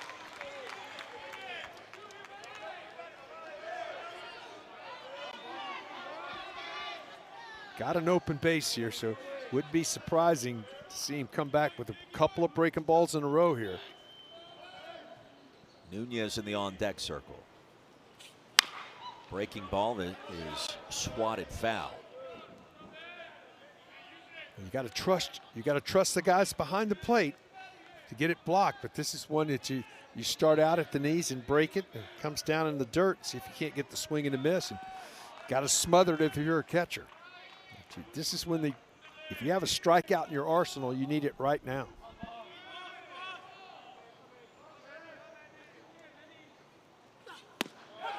Heart of the plate and a called strike 3. The punch out for Bossy.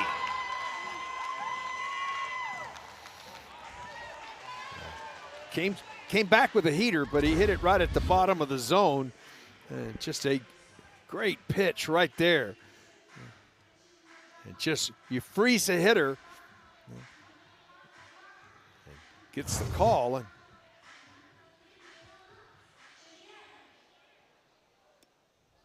two away. Vargas still at third base for Corey Nunez. First strikeout for Bossy. And the Gauchos still hitless despite this 4-run lead with runners in scoring position today. Now 0 for 9. And that will continue. Leaping up, Slade McLeod. Vargas stranded at third. The ball hung in the air forever. It was hit on the line drive. No problem for Slade. yeah, stretches out the top of his leap and saves the run.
Well, don't forget the Austin Regional matched up with the Eugene Regional up in Oregon next weekend.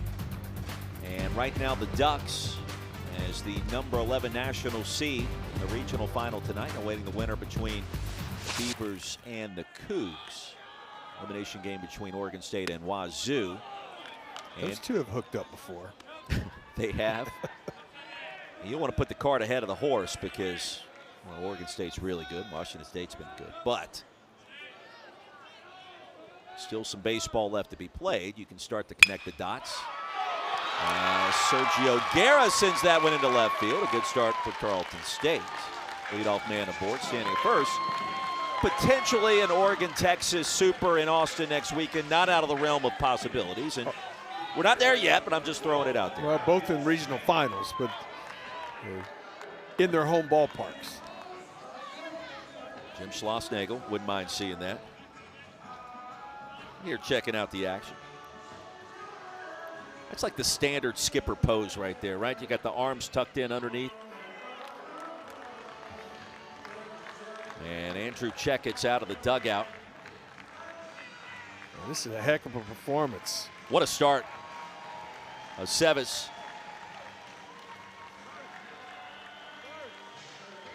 This is just a sophomore, folks. This young man's going to be back for his junior season. He's going to be noticed. Big time start for the Gauchos. 6 innings of 1-run baseball. Is responsible for the runner at first, but his team in position. And it's getting late in Austin. 5-1 our score. We'll tell you about the new Gauchos pitcher after this. What an incredible start for Nate Aceves. 6 innings of 1-run baseball, Keith. Well, he really did. He had an explosive fastball today in the mid-90s at times. He did an outstanding job, exactly what his team needed. And they got him some runs early, and then he just took it and ran with it. And I think the big one for me is he limited the free passes, scattered 5 hits. He is responsible for the runner at first base, but an outstanding performance. They had to have somebody make that step up. Got to win 18 innings today to play tomorrow. So did a great job of doing that. And Chase Hoover, left-hander into the game here. You can see he's had an outstanding year. Just look at those numbers. Those are excellent numbers out of the bullpen. 2 years in Fort Worth at TCU. 2nd year with Santa Barbara. Numbers tell the story. But the fact that Nathan Aceves was able to give you the 6 frames, big in this game, potentially later today, to just save the stress on the Gauchos bullpen. Here's Smink, and a ball and a strike to count. Raphael 0 for 2 from the Netherlands. Key cog in this Tarleton State rise through the Western Athletic Conference and the championship in the regular season and also in the tournament. Smink, a charge. That one's going to get all the way to the wall. Rounding second, heading towards third is Guerra. And just like that, 2 in scoring position for the Texans. And here comes Tarleton State.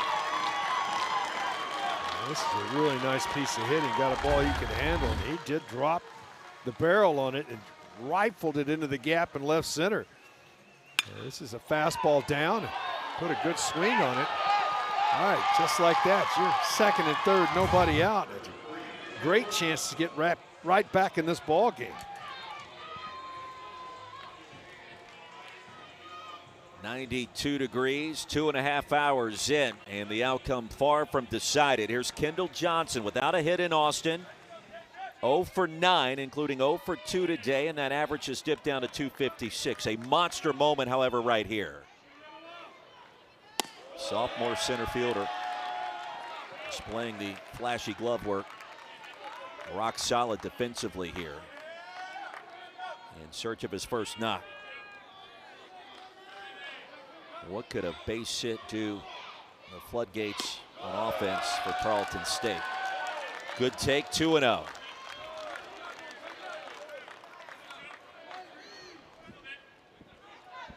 Interesting. Up on the first, this infield really drawn up here with nobody out.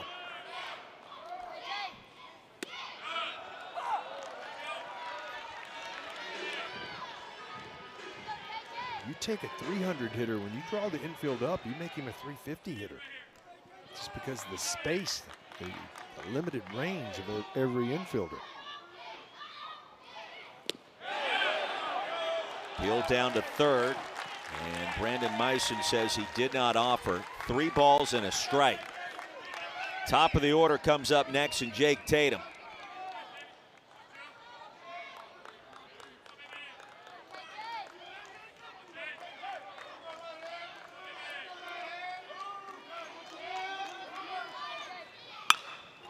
Johnson got underneath it. Sky high. Straightaway center. Kelly. They will not attempt to bring the runner home from third. Guerra, the catcher. Not the best speed. Wisely turns around. Well, made the pitch he needed to get a big out. Now, still not anything out of the frame because you're back to the top of the order here. But get that out without that run. Now I think you do move the infield back and put it in position and say, all right, we'll surrender one on a ground ball in the infield. That was a big moment. They're coming up again. Tatum is 1 for 3, and Hoover steps off the rubber. Here comes Andrew Checkett. Season on the line here, trying to protect this 4-run lead. He's going to make a move. Well, you got the right-handed hitter, Tatum. And Janicelli's going to get the call.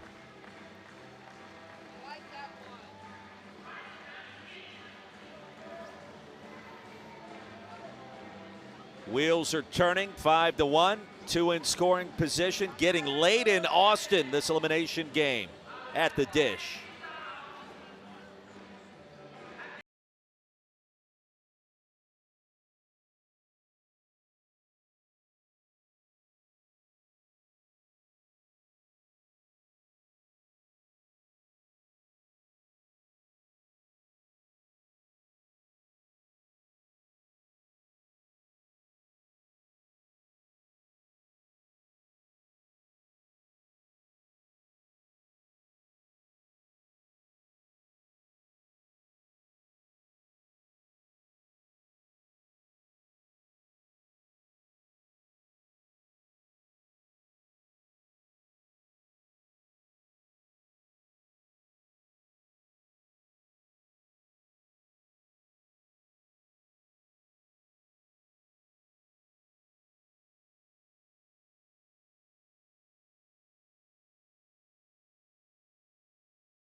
Back here in Austin, very eventful first inning as the Gauchos find a way to keep the frame alive. There was a misstep at second, the throwaway from the starting pitcher, and that resulted in 2 unearned runs. And then back-to-back jacks, a surge of power at the bottom of the order, Keith, to pace Santa Barbara. Yeah, and it's built a big lead. The Texans have come back and put 1 on the board. Just look at the ball game right now. It's very much in doubt. And what a great start! You get a great start from your starting pitcher now. Real opportunity, really the biggest opportunity for the Texans in the ball game here in the bottom of the 7th inning. Well, the start by Aceves. Second call to the bullpen here for Josh Big Cheese Janicelli. Numbers for the freshman right-hander facing the right-handed batter Jake Tatum indicate he's got some straight filth to his game. Control has been an issue at times. Let's see what Janicelli can put together here. His 17th appearance on the season with the 47 strikeouts, 19 walks this year, Keith.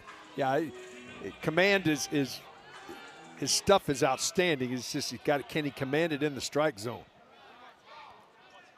We're having a communication situation here. We'll reset the pitch clock again. The second time it's been reset before we can get a pitch thrown here.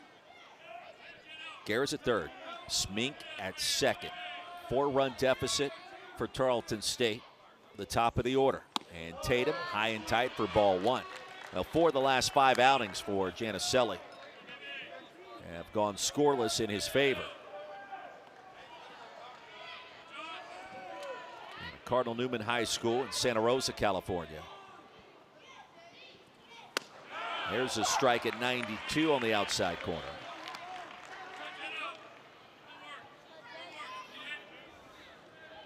You don't see a guy out of the bullpen. He threw a really good straight change on the first pitch he threw. Then he comes back with that heater. Tatum swung right through it at 93.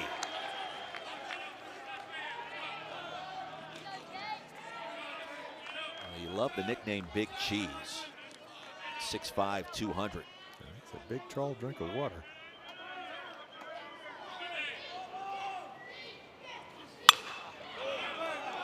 Tatum stays alive. Inning started off with a single to left by Guerra, a double by Smink.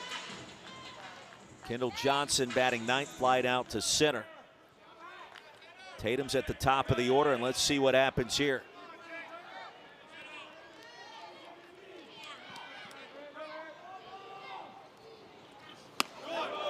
Nearly hit him.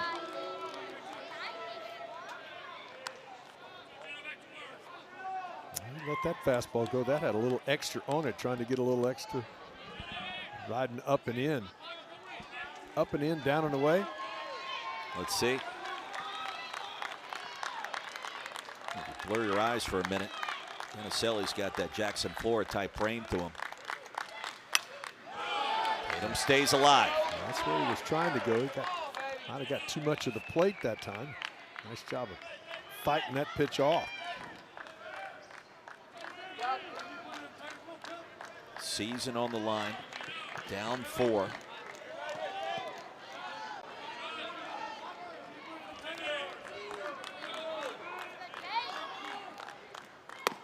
A hit could slice that lead in half. And Tatum works the count full. He came back with a 2-2 changeup. Held on to it too long, missed outside. If I was hitting, I'm anticipating cheese right here. 8th pitch of the at-bat. And Tatum pops it up, foul territory. It will reach the seats 5 rows back. How about this battle in this moment? Well, it's going to see at least 7 pitches.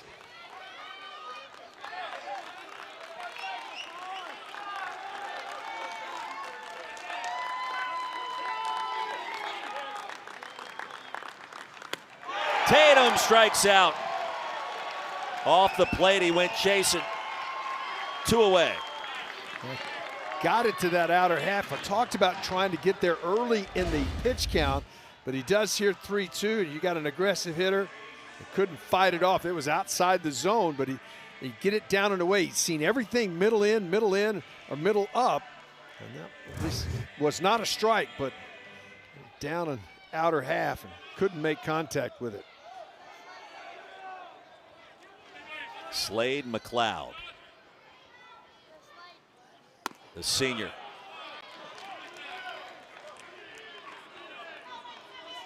Oh for 3. 342 on the campaign. 1 hit in this Austin Regional thus far.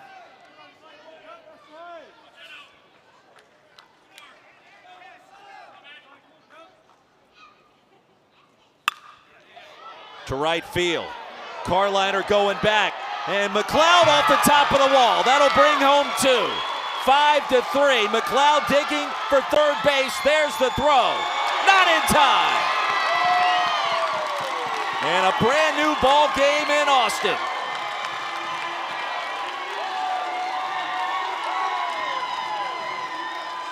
I went to an off-speed pitch. And McLeod kept his hands back, and see, it was not the fastball. Went to the breaking ball, and it went down, and left-handers love that ball down and in. He knew he got quite a bit of it, and then 3/4 of the way up the wall, almost out of here, and turned on the Jets. Most exciting play, one of the most exciting plays in the baseball, a 2-run triple. 7th triple of the season. McLeod has built his campaign on the 3-bagger. Heinrich takes low and away. A tough customer right here. And those now tuning in on Squeeze Play, Tarleton State with a 2-out rally. And the triple moments ago from Slade McLeod, the senior second baseman. Toughest out in the lineup is up to bat right now, and Heinrich, who skies it towards left. Ballpark will hold it. Liam Barrett is there, and that will end the inning. Tarleton State plates 2. Top of the 8th coming up, 5-3. Elimination game in the Austin Regional.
the real fun just getting started. Run straight for the breakaway. The celebration is on. College World Series at the Schwab. June 12th, the place to be, Omaha, Nebraska. Moments ago, Slade McLeod driving in 2 with what turned out to be a triple and about 6 inches away, Keith, for making this a 1-run game. Yeah, it just missed getting out of the ballpark and comes off of the wall and gets the Texans right back in the ball game. Now they got to throw a 0 up here in the top of the 8th. Esker to left field. And Heinrich plays it perfectly. 1 pitch, 1 away. Well, Carliner on the triple by McLeod had a misstep. He came forward to start. Not that he could have made the play that high up the wall, but watching him with the ball off the bat, you're thinking, okay, this is not going to travel as far. It is important to note, too, that was into the wind the way it's blowing towards left field now. And so he wasn't assisted by the breeze. It's still a heck of an at-bat to put his team back in it. And 5-3 feels entirely different than 5-1. Well, all of a sudden the bunt game's back in play if you can get the first 2 guys on in an inning. So it's very much a ball game. It's going to be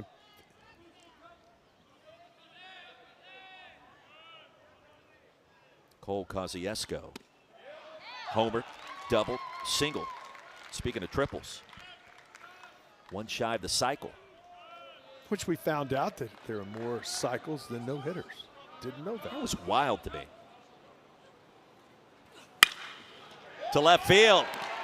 What a game he's had his first start in Austin. 4 hits for Kosciuszko. Well, this is really well executed right here. Love to see guys let the ball get deep and see it well and just drop the barrel right down on it. Watch, he lets this ball gets down, just drops the barrel right down on it, squares it up the other way. I don't know about you, but if I'm Andrew Checketts and I'm playing ball later tonight, Kosciuszko is going to get the start for me at first base. Well, he's got a feeling that he's 4 for 4 at this point. Here's Carliner. He homered back in the second. Kosciuszko at first, his season high before today, 2 hits in a game. He's doubled that. Have a day, have a game, have a regional, young man. Well, they got 8 total as a team, and he's got 4 of them. When you look at the bottom of the order here, Keith. It's done a lot of damage. Scored 3 runs. 5 hits, and Carliner's also walked. Scored a run, drove in a run with that solo shot.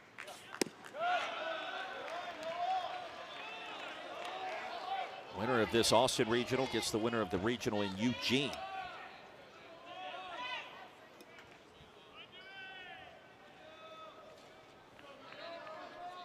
National seed Southern Miss has already been eliminated out of its Hattiesburg Regional. Carolina way out in front at 86. Yeah, 2-1 breaking ball. He was geared up for the heater.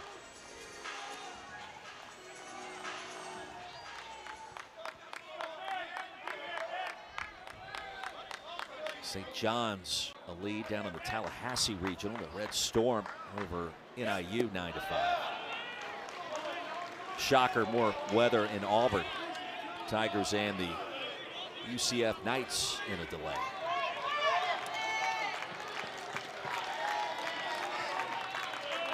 Nathan Aceves, the great start. Ended up giving up the 2 runs. And the strikeout. Tarleton State with some momentum on its side, 2 away here in the 8th. Wow, this is good breaking ball right here. Came back 2-1 with the breaking ball, and then comes back 2-2. That's just bite on the outer half. Got that good tilt to it. Swinging right over the top of it. Folks, Keith Moreland just gave me a look in the booth. He loved that pitch in that moment. 2 away, and the top of the order is coming up, and Liam Barrett.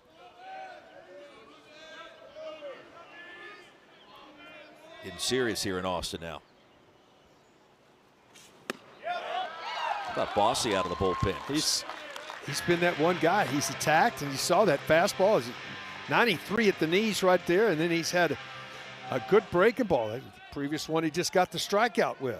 We talked about his experience previously at Auburn.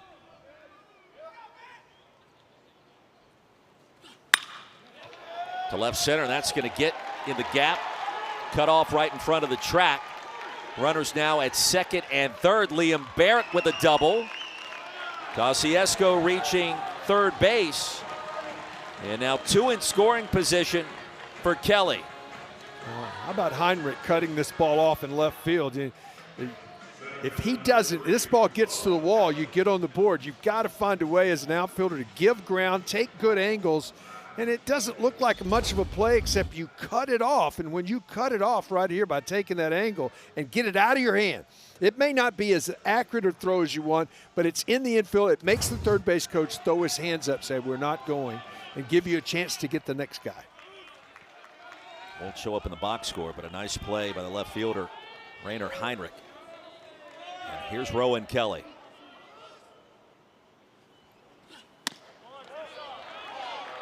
Upstairs at 86. Kelly today has walked, scored, and driven in a run. Came on the ground out to short in the 4th inning. Yeah, he's been such a clutch performer all season long. Tough out right here. Squares up in the back of the box.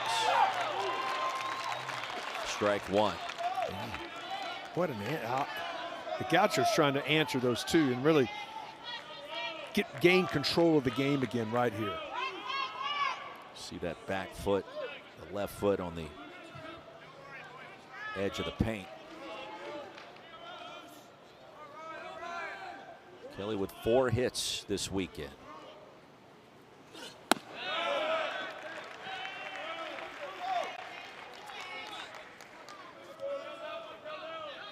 Tarleton State champions of the WAC. The Gauchos of Santa Barbara, regular season champions of the Big West. Texas awaits the winner. 2-1 to Kelly. A charge to deep right field. Back is Tatum, and yes, it is gone. 5th of the season, and the Gauchos respond right away. We talked about how important he is as a player to this Gaucho ball club. His 2nd homer in this regional, and this one comes at a huge moment when the momentum was all in the dugout with the Texans. What a nice job to come back. Got a ball up. It's a hanging breaking ball up in the zone, and boy, turned and put a charge into this one, and he knew it right there. The ball's out of the ballpark. Keith, he's driven in 4 runs today, 3 with that one swing, his 5th long ball of the year. And all smiles for the Gauchos. A massive tilt in Mojo. UC Santa Barbara has incurred an unsportsmanlike warning. And Rick Allen indicating a little too much there with the celebration for Andrew Checkett's team. Well, that gives the Gauchos, Keith, some much needed breathing room after that 2-out, 2-run rally moments ago by Tarleton State. Yeah, dude, Tarleton State right back in the ball game, and you come right back and answer, and you're next at bat. Right? That's a very deflating moment for your opponent. So it's 3 runs on the board, of course, but it also changes what we had seen up to that point with runners in scoring position in this game for Santa Barbara. Previously 0 for 10.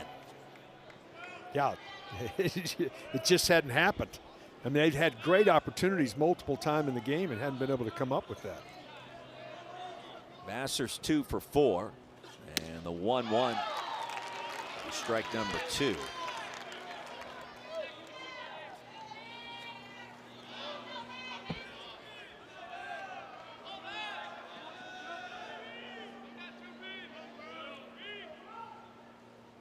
And the largest lead in this one for the Gauchos.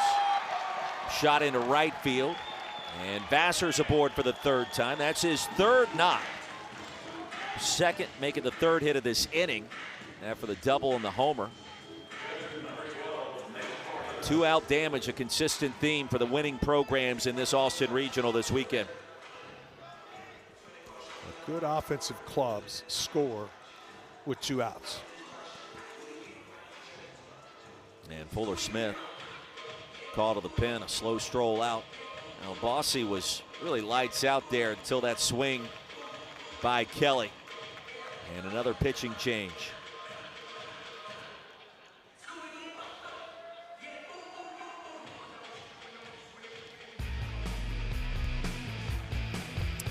When you get a hanging breaking ball, your job is to square it up. Well, he squared it up right there, and it counts for 3.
Welcome back to the NCAA Baseball Regionals presented by Capital One.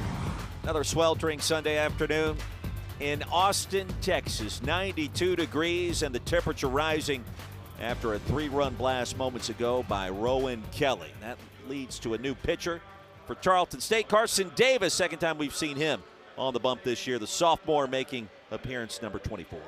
Now, try to find a way to get some outs because you're down offensively. To 6 outs, you crawl back in the game. What a great answer, though. Teams that have won a lot of games, and the Gauchos have won a lot of games.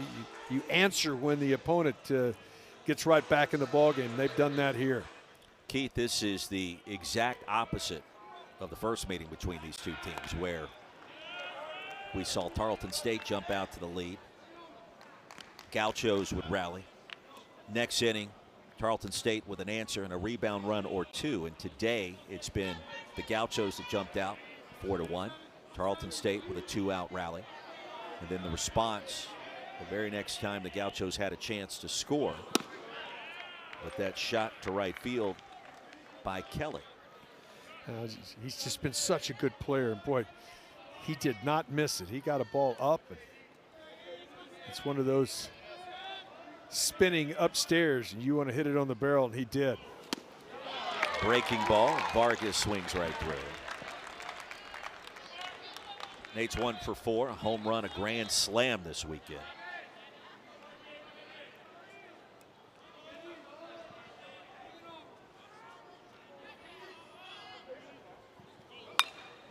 Vargas fights that one off for strike 2. Coming up bottom of this inning, Lorch, McLeod, and Shirey, 4, 5, and 6 for Tarleton State. I mean, regardless of the outcome, important to point out, Texans this year playing with house money. Yeah, they've just had so many injuries. They did a great job. I mean, this has been an exceptional year. Second year of eligibility at the Division I level, into the postseason, into a regional, and have overcome. Most teams do overcome injuries and lose personnel, but they've had a vast number. 5 with that pitching rotation, including their ace. Runner goes, throw to second, came in late. And Shirey. Little delay steal, really well executed. Well, Shirey, I was going to say, got there pretty quickly. Couldn't hold on to the ball, sliding in towards the bag as the runner, Vassar, also came in.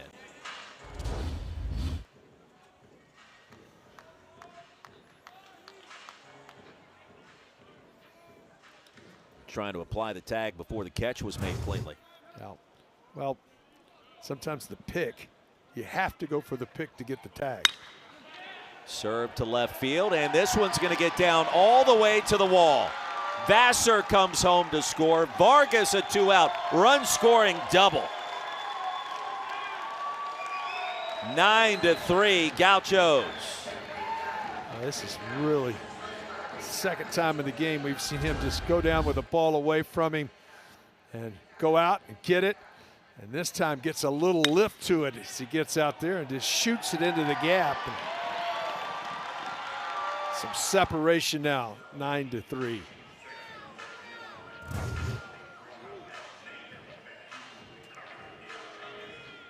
Oklahoma State now putting it on USC Upstate 9-0 in the 3rd inning down in Tuscaloosa. Close one in Starkville happening. Welcome those watching and listening on Squeeze Play, where the Gauchos with some 2-out lightning. 3-run homer by Kelly moments ago, and then the knock by Vassar, a double by Vargas brings him home. And after it became a 2-run contest, it's now 9-3. Winner of this game gets Texas tonight in the regional final, and this place is going to be rocking for that one.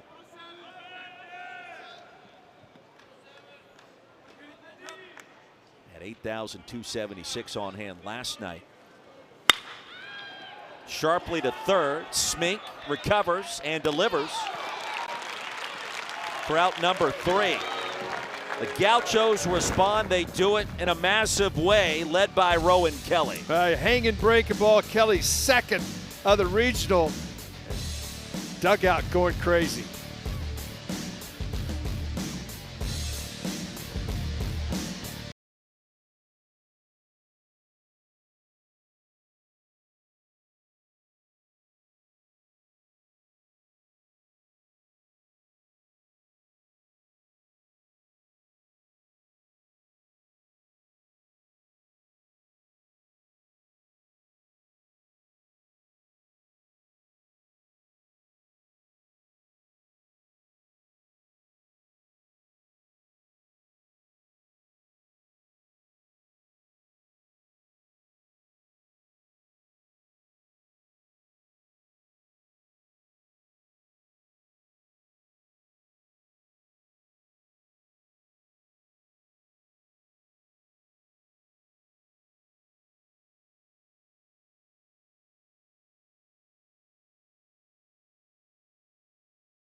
(9-12-0) for Santa Barbara.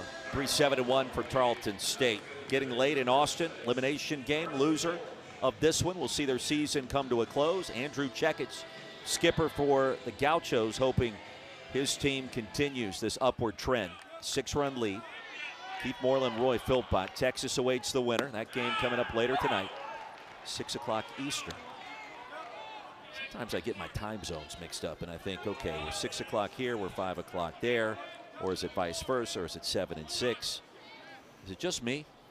Well, I know you live in the Eastern time zone, so you're used to seeing times and thinking 6 o'clock. And it is 6 o'clock Eastern. Yes, it is. 5 o'clock local. Janicelli on the mound. Ball and 2 strikes. I made the mistake. I didn't have my phone set up to where when you travel and you fly, it's not automatically going to the time zone like I was doing it manually. And I did that because you were flying into a different time zone. I wanted to go ahead and change the time instead of waiting until you land. Carson Lorch pops it up right side of the infield. Kosciuszko makes a running catch towards his right for the first out. And so, remember landing in Atlanta from Texas, ironically, a few months ago. And because I had forgotten I'd changed it to the manual setting, I was in the wrong time zone. And I missed my flight from Atlanta back home to Greenville because I thought I was. Oh, I got plenty of time. Yeah, and I did not. So I will not make that mistake again. It's always automatically updated. When I land, I'll know what time zone I'm in by default without me thinking. Shift is on for Cage McLeod. As soon as it goes off of airplane mode. Yeah, there we go. The adjustment, the switch, you're good. Arizona State leading Nebraska up in Lincoln 5-1. Elimination contest there. Sun Devils playing some pretty good baseball. Nebraska hosting had everybody excited. Yeah, Sun Devils a physical ball club. They can put runs on the board.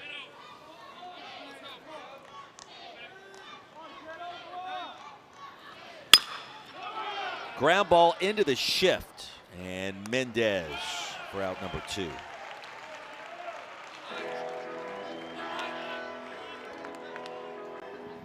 What's the record here, attendance-wise? Can we get 9,000 in here tonight? Is that possible? I don't think the fire marshal will let that happen. Well, we're not talking about him. I don't care about him. But in the area, there will be over 9 here tonight, just in the places outside looking in, the different tents and people around. There'll be a bunch of folks here. I need to see some grills and some smoke and some wafts of flavor coming into the booth. We had that yesterday for a minute. The wind's just blowing the wrong direction for you, Roy. There's some, I see some grill smoke going up around right now. I've been smoking brisket for about a day and a half over there. You know, the good meat, the good smoke, and the good grill masters is slow, but you know, it's so good you don't need the sauce on it, Keith, right? Yeah, that's right. Get the rub. Get the rub. And there we go. Now we're cooking. Literally. See what I did there? Yeah, I did. Hey, student athletes. What was that GPA here? I don't want to talk about it. It's enough to get a degree. Hey, it's not how you drive, it's how you arrive. And you arrived at the finish line with the piece of paper that says, I graduated.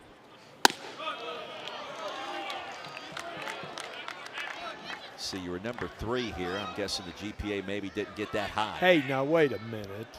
It's Brad Sheldon talking, the director, not Roy Philpott. Outside to Shirey, and a 2-out walk. Got to start it somewhere.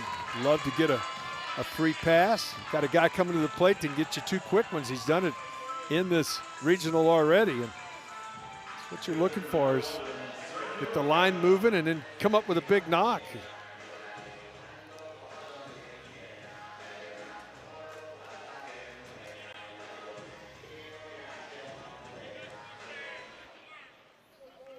Two home runs this weekend for Sergio Guerra. A knock and a run today. A hard-hitting catcher. Shift applied again. 0-1. I mean, you could roll one through that right side. It would take Carliner about a day and a half to get there, coming from his right field position. Keith, that's about as big as I've seen. You know, sometimes so when you're looking at it as lining your defense up, you're saying, hey, if you single the right, we should got a chance to get out of it.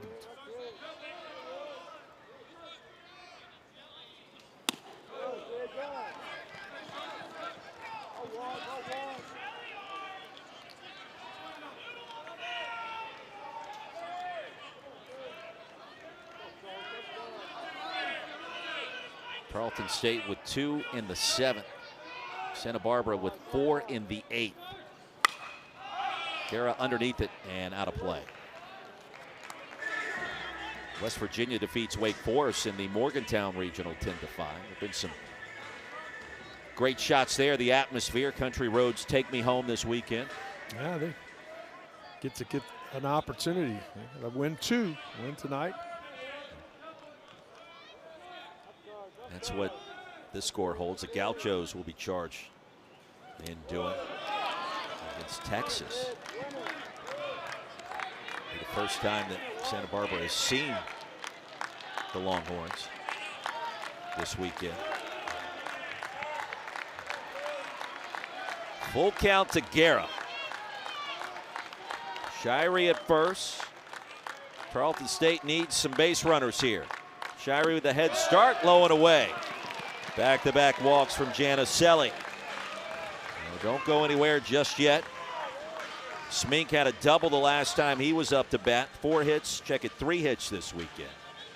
And here comes Vargas from behind home plate. He'll slow this game down a minute for Janicelli. Call him Big Cheese on the bump. Got that opportunity to get back in this ball game. You were going to need some help, and you got the 2 walks. Now can you get a big knock or 2 right here and climb right back into this game? Well, this is big, of course, obviously for the outcome here, but also potentially for later today. And Andrew Checketts, you're at this point in the 8th inning. You want to win this one, you got to win this one. You also have to have a couple of arms ready to go tonight, maybe tomorrow. Yep. Got a lot of baseball you still got to get outs. Oh, that just has me thinking all of a sudden. I'm not going to ask you the question I'm thinking about, so I'm just going to ignore my own brain here. This massive moment. Smink off speed at 79. Strike 1. Good straight change.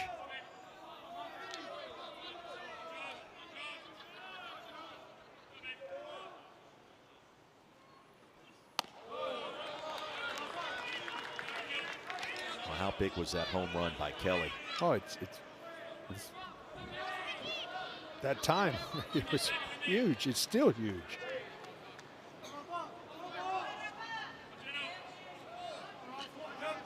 Swing of the weekend for the Gauchos at this juncture. Smink inside, ball 2. Well,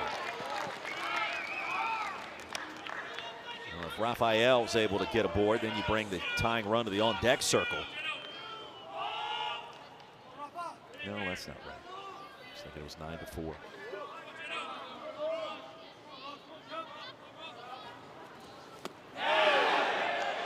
And he offered, he went. Brandon Meissen, the third base umpire, confirming 2-2. About a 2-1 off-speed pitch. Watch the barrel. I think it got in front of the plate. I think that's a proper call.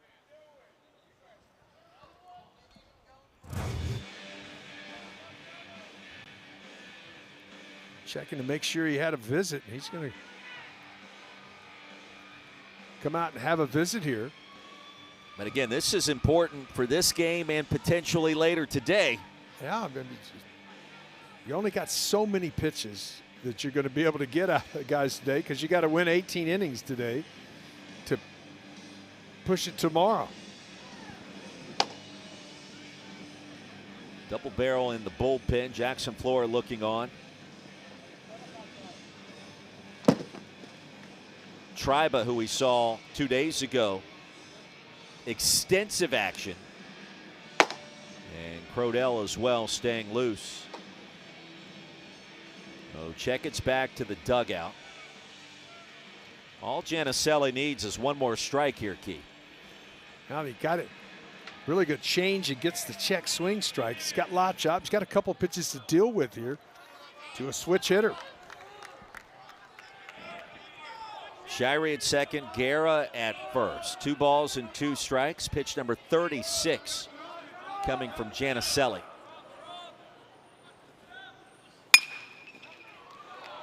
Mendez gobbles it up, sends it to first base. Tarleton State strands a pair. To the top of the 9th inning, 9-3, and Big Cheese gets it done.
Take a look at our Capital One rewarding performance. Rowan Kelly, first team All Big West and #1 today in terms of clutch ABs. A 3-run bomb that opened the floodgates for the Gauchos, now leading Tarleton State 9-3. Yeah, it was a huge part of the game as the Texans had closed it to a 2-run ball game, and he gets that breaking ball that was hanging upstairs and drives it out of here. 3-run homer changed the complexion of this ball game. Corey Nunez will lead things off. Carson Davis remains on the mound for Tarleton State, champions of the WAC. Nunez 0 for 4, hitting 6th again today for head coach Andrew Checketts. I thought about it during the break. I'm going to play the what-if game. Nunez, a single to left field. Good piece of hitting off the end of the bat. Had enough juice to get it there. Let's just say Gauchos tonight find a way. Beat Texas. Force a winner-take-all Game 7 tomorrow. Get into that game. Nip and tuck, back and forth. 3-2 late. You need like 4 outs. I know where you're going. I'm dying over here. Like, could we see Jackson Floor one more time? I just don't think he will. Esker to right center. Who wants it? Johnson does at the track. What away. That tells you a little bit about what the ball's doing that direction. That ball carried a long way. Now for the Gauchos to win tonight, they've scored 9 runs here. You may have to do that and then some. Just Texas is in some kind of offensive zone that, I mean, to start this postseason run, they've scored 35 runs in 2 games. 35.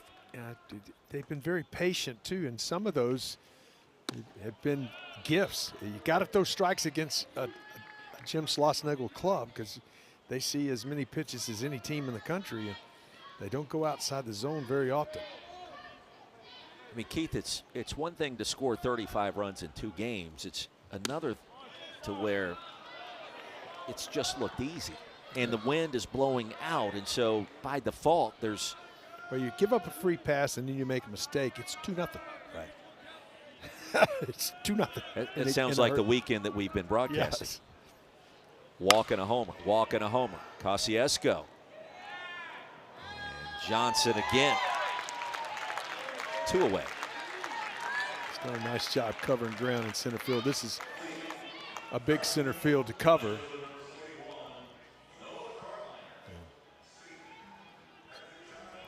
Well, if we get 2 tomorrow, I mean, it's going to be a question. I'll ask Andrew Checketts just to see. Just check it in. But I just don't think that would happen, but there's a possibility of that. You think about it from a Santa Barbara perspective. If you get Oregon in the Supers, you've already beaten the Ducks 1 time this year. Get another chance to put Jackson Floor out there in the best of 3. Way ahead of ourselves. Cart way ahead of the horse. Strike 2. Gauchos 13 hits today. Error-free baseball as well, and a 6-run lead in the 9th inning. Carliner sends it into right field. Nunez digs for third. And runners at first and third. Turn the batting order over. Go back to the top for Liam Barrett. Well, Carliner did a nice job there. He's down in the count. And he says, throw me something up and away with that big shift on. I'm going to right field. And he just slaps it the other way. And opportunity to get some more insurance.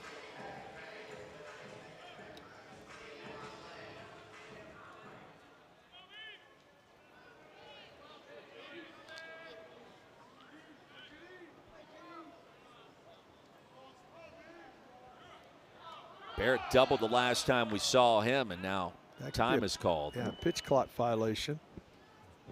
Yeah, that'll be ball 1.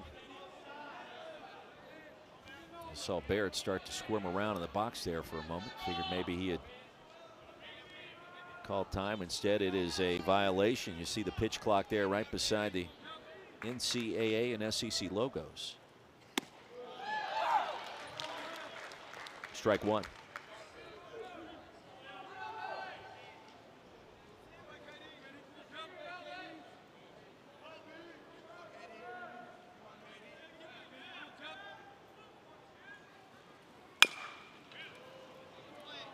Two hops, and Shirey retires the side.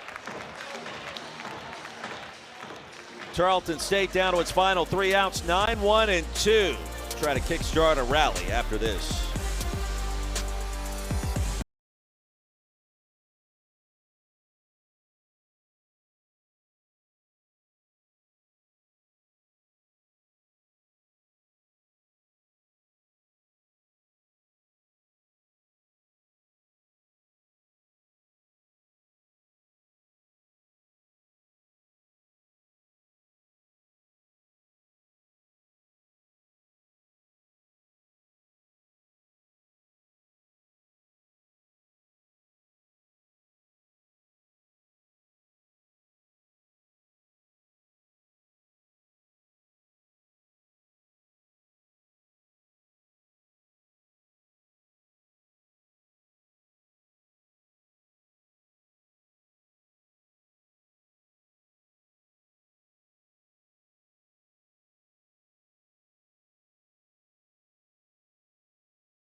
Nine to 3, Tarleton State down to its final 3 outs to keep its season alive. Keith Moreland, Roy Philpott, winner of this one, gets Texas tonight, 6 Eastern, back here at Disch-Falk Field. In the regional final. Got to win that one too to advance to a winner-take-all Game 7 tomorrow back here in Austin, as the Longhorns are undefeated thus far in their Austin regional. Matt Guthmiller, the pinch hitter. And Janicelli still on the mound. 7 hits for Tarleton State in this one. The Gauchos exacting their revenge after losing 11-5 just 2 days ago. Jackson Flora attempting to try to change the momentum for Santa Barbara in this Austin regional. Got the win yesterday, 8 solid innings. Talked to him today during the game. He likes the sun chips on the sandwich. And he's focused on concluding his career here before he gets set for the MLB draft. And here comes Andrew Checketts now. He wants to check. He saw something he didn't like.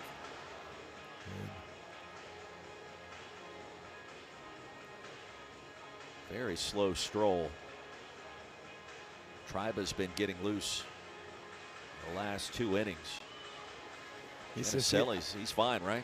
I think his land spot is what he was talking about, reason that the velocity wasn't where it was supposed to be. And, you know, coaches pay attention to velocity. So, oh, there's something not right there, because they know what pitch is coming.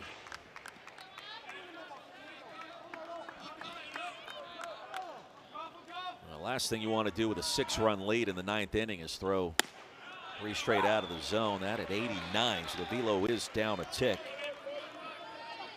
Strike one.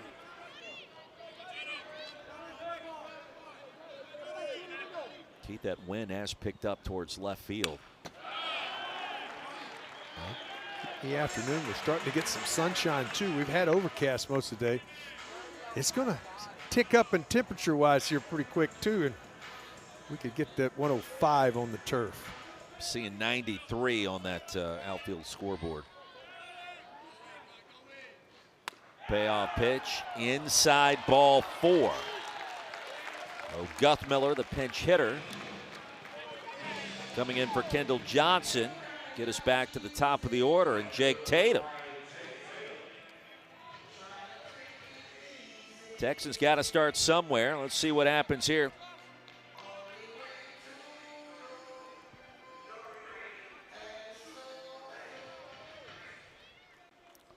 Tatum's 1 for 4.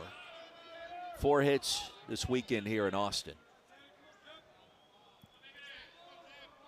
281 for the senior outfielder. What a career he's enjoyed. That is part of what happens late in these games in postseason play. These players that used to practice, lifting weights, off-season workouts, getting ready for next year, all of a sudden that stops. And for the ones that have no eligibility left, their careers, it is, as we talked about, it's an really emotional time. Well, Tatum has enjoyed a truckload of success. First at Sam Houston, won a WAC championship there. And now at Tarleton State, another title. Second team all-conference this year, sport management major. Could be his final A bid.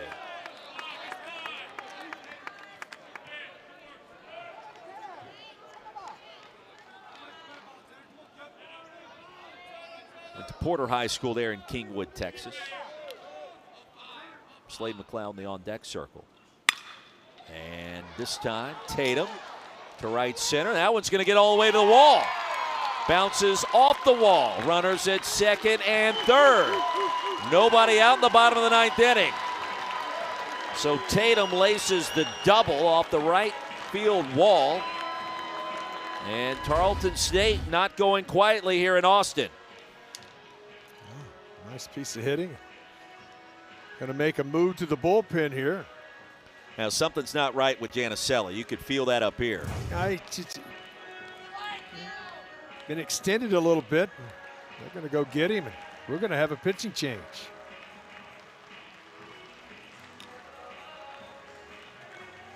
Bottom of the 9th, 2 in scoring position.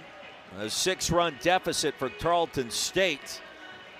Nobody out as we step aside.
Andrew Checketts will go back to his bullpen. Second time this weekend, Keith, we've seen Cole Triba, 75 pitches in that range in his first outing. 4 1/3, gave up 6 hits, 4 runs with 5 strikeouts. Well, he really did give some length in a time when they really needed some length. The second time that the Texans have seen him. It's interesting he comes in here, but you won't, first of all, strikes first when you've got a 6-run lead, and he is a guy that really can fill the strike zone up.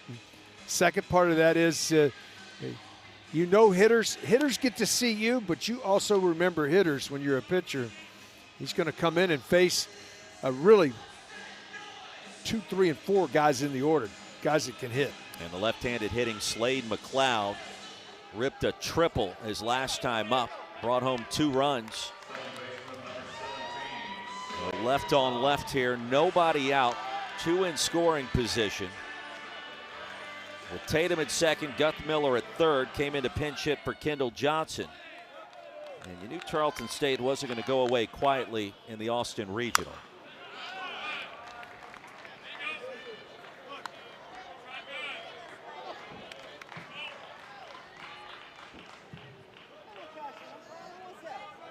Tatum a senior, McLeod a senior.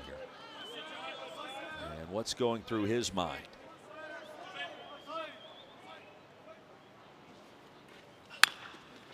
Fought it off, over to second. Going to be a tough play on the run, and Mendez gets the out. A run scores to make it 9-4. Advancing to third is Tatum on the play. And so at this point, the Gauchos will trade an out for a run. Well, got in on him, really good pitch there. Got in on his hands. Got to face a good hitter here.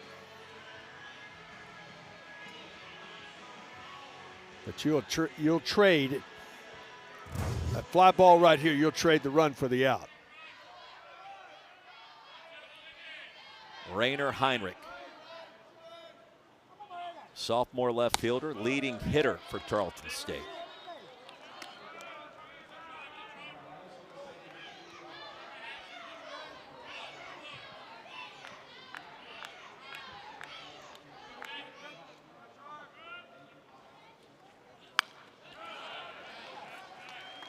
Ball and a strike.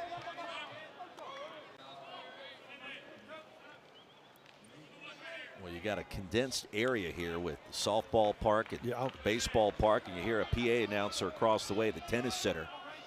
A little bit of a distraction for a moment.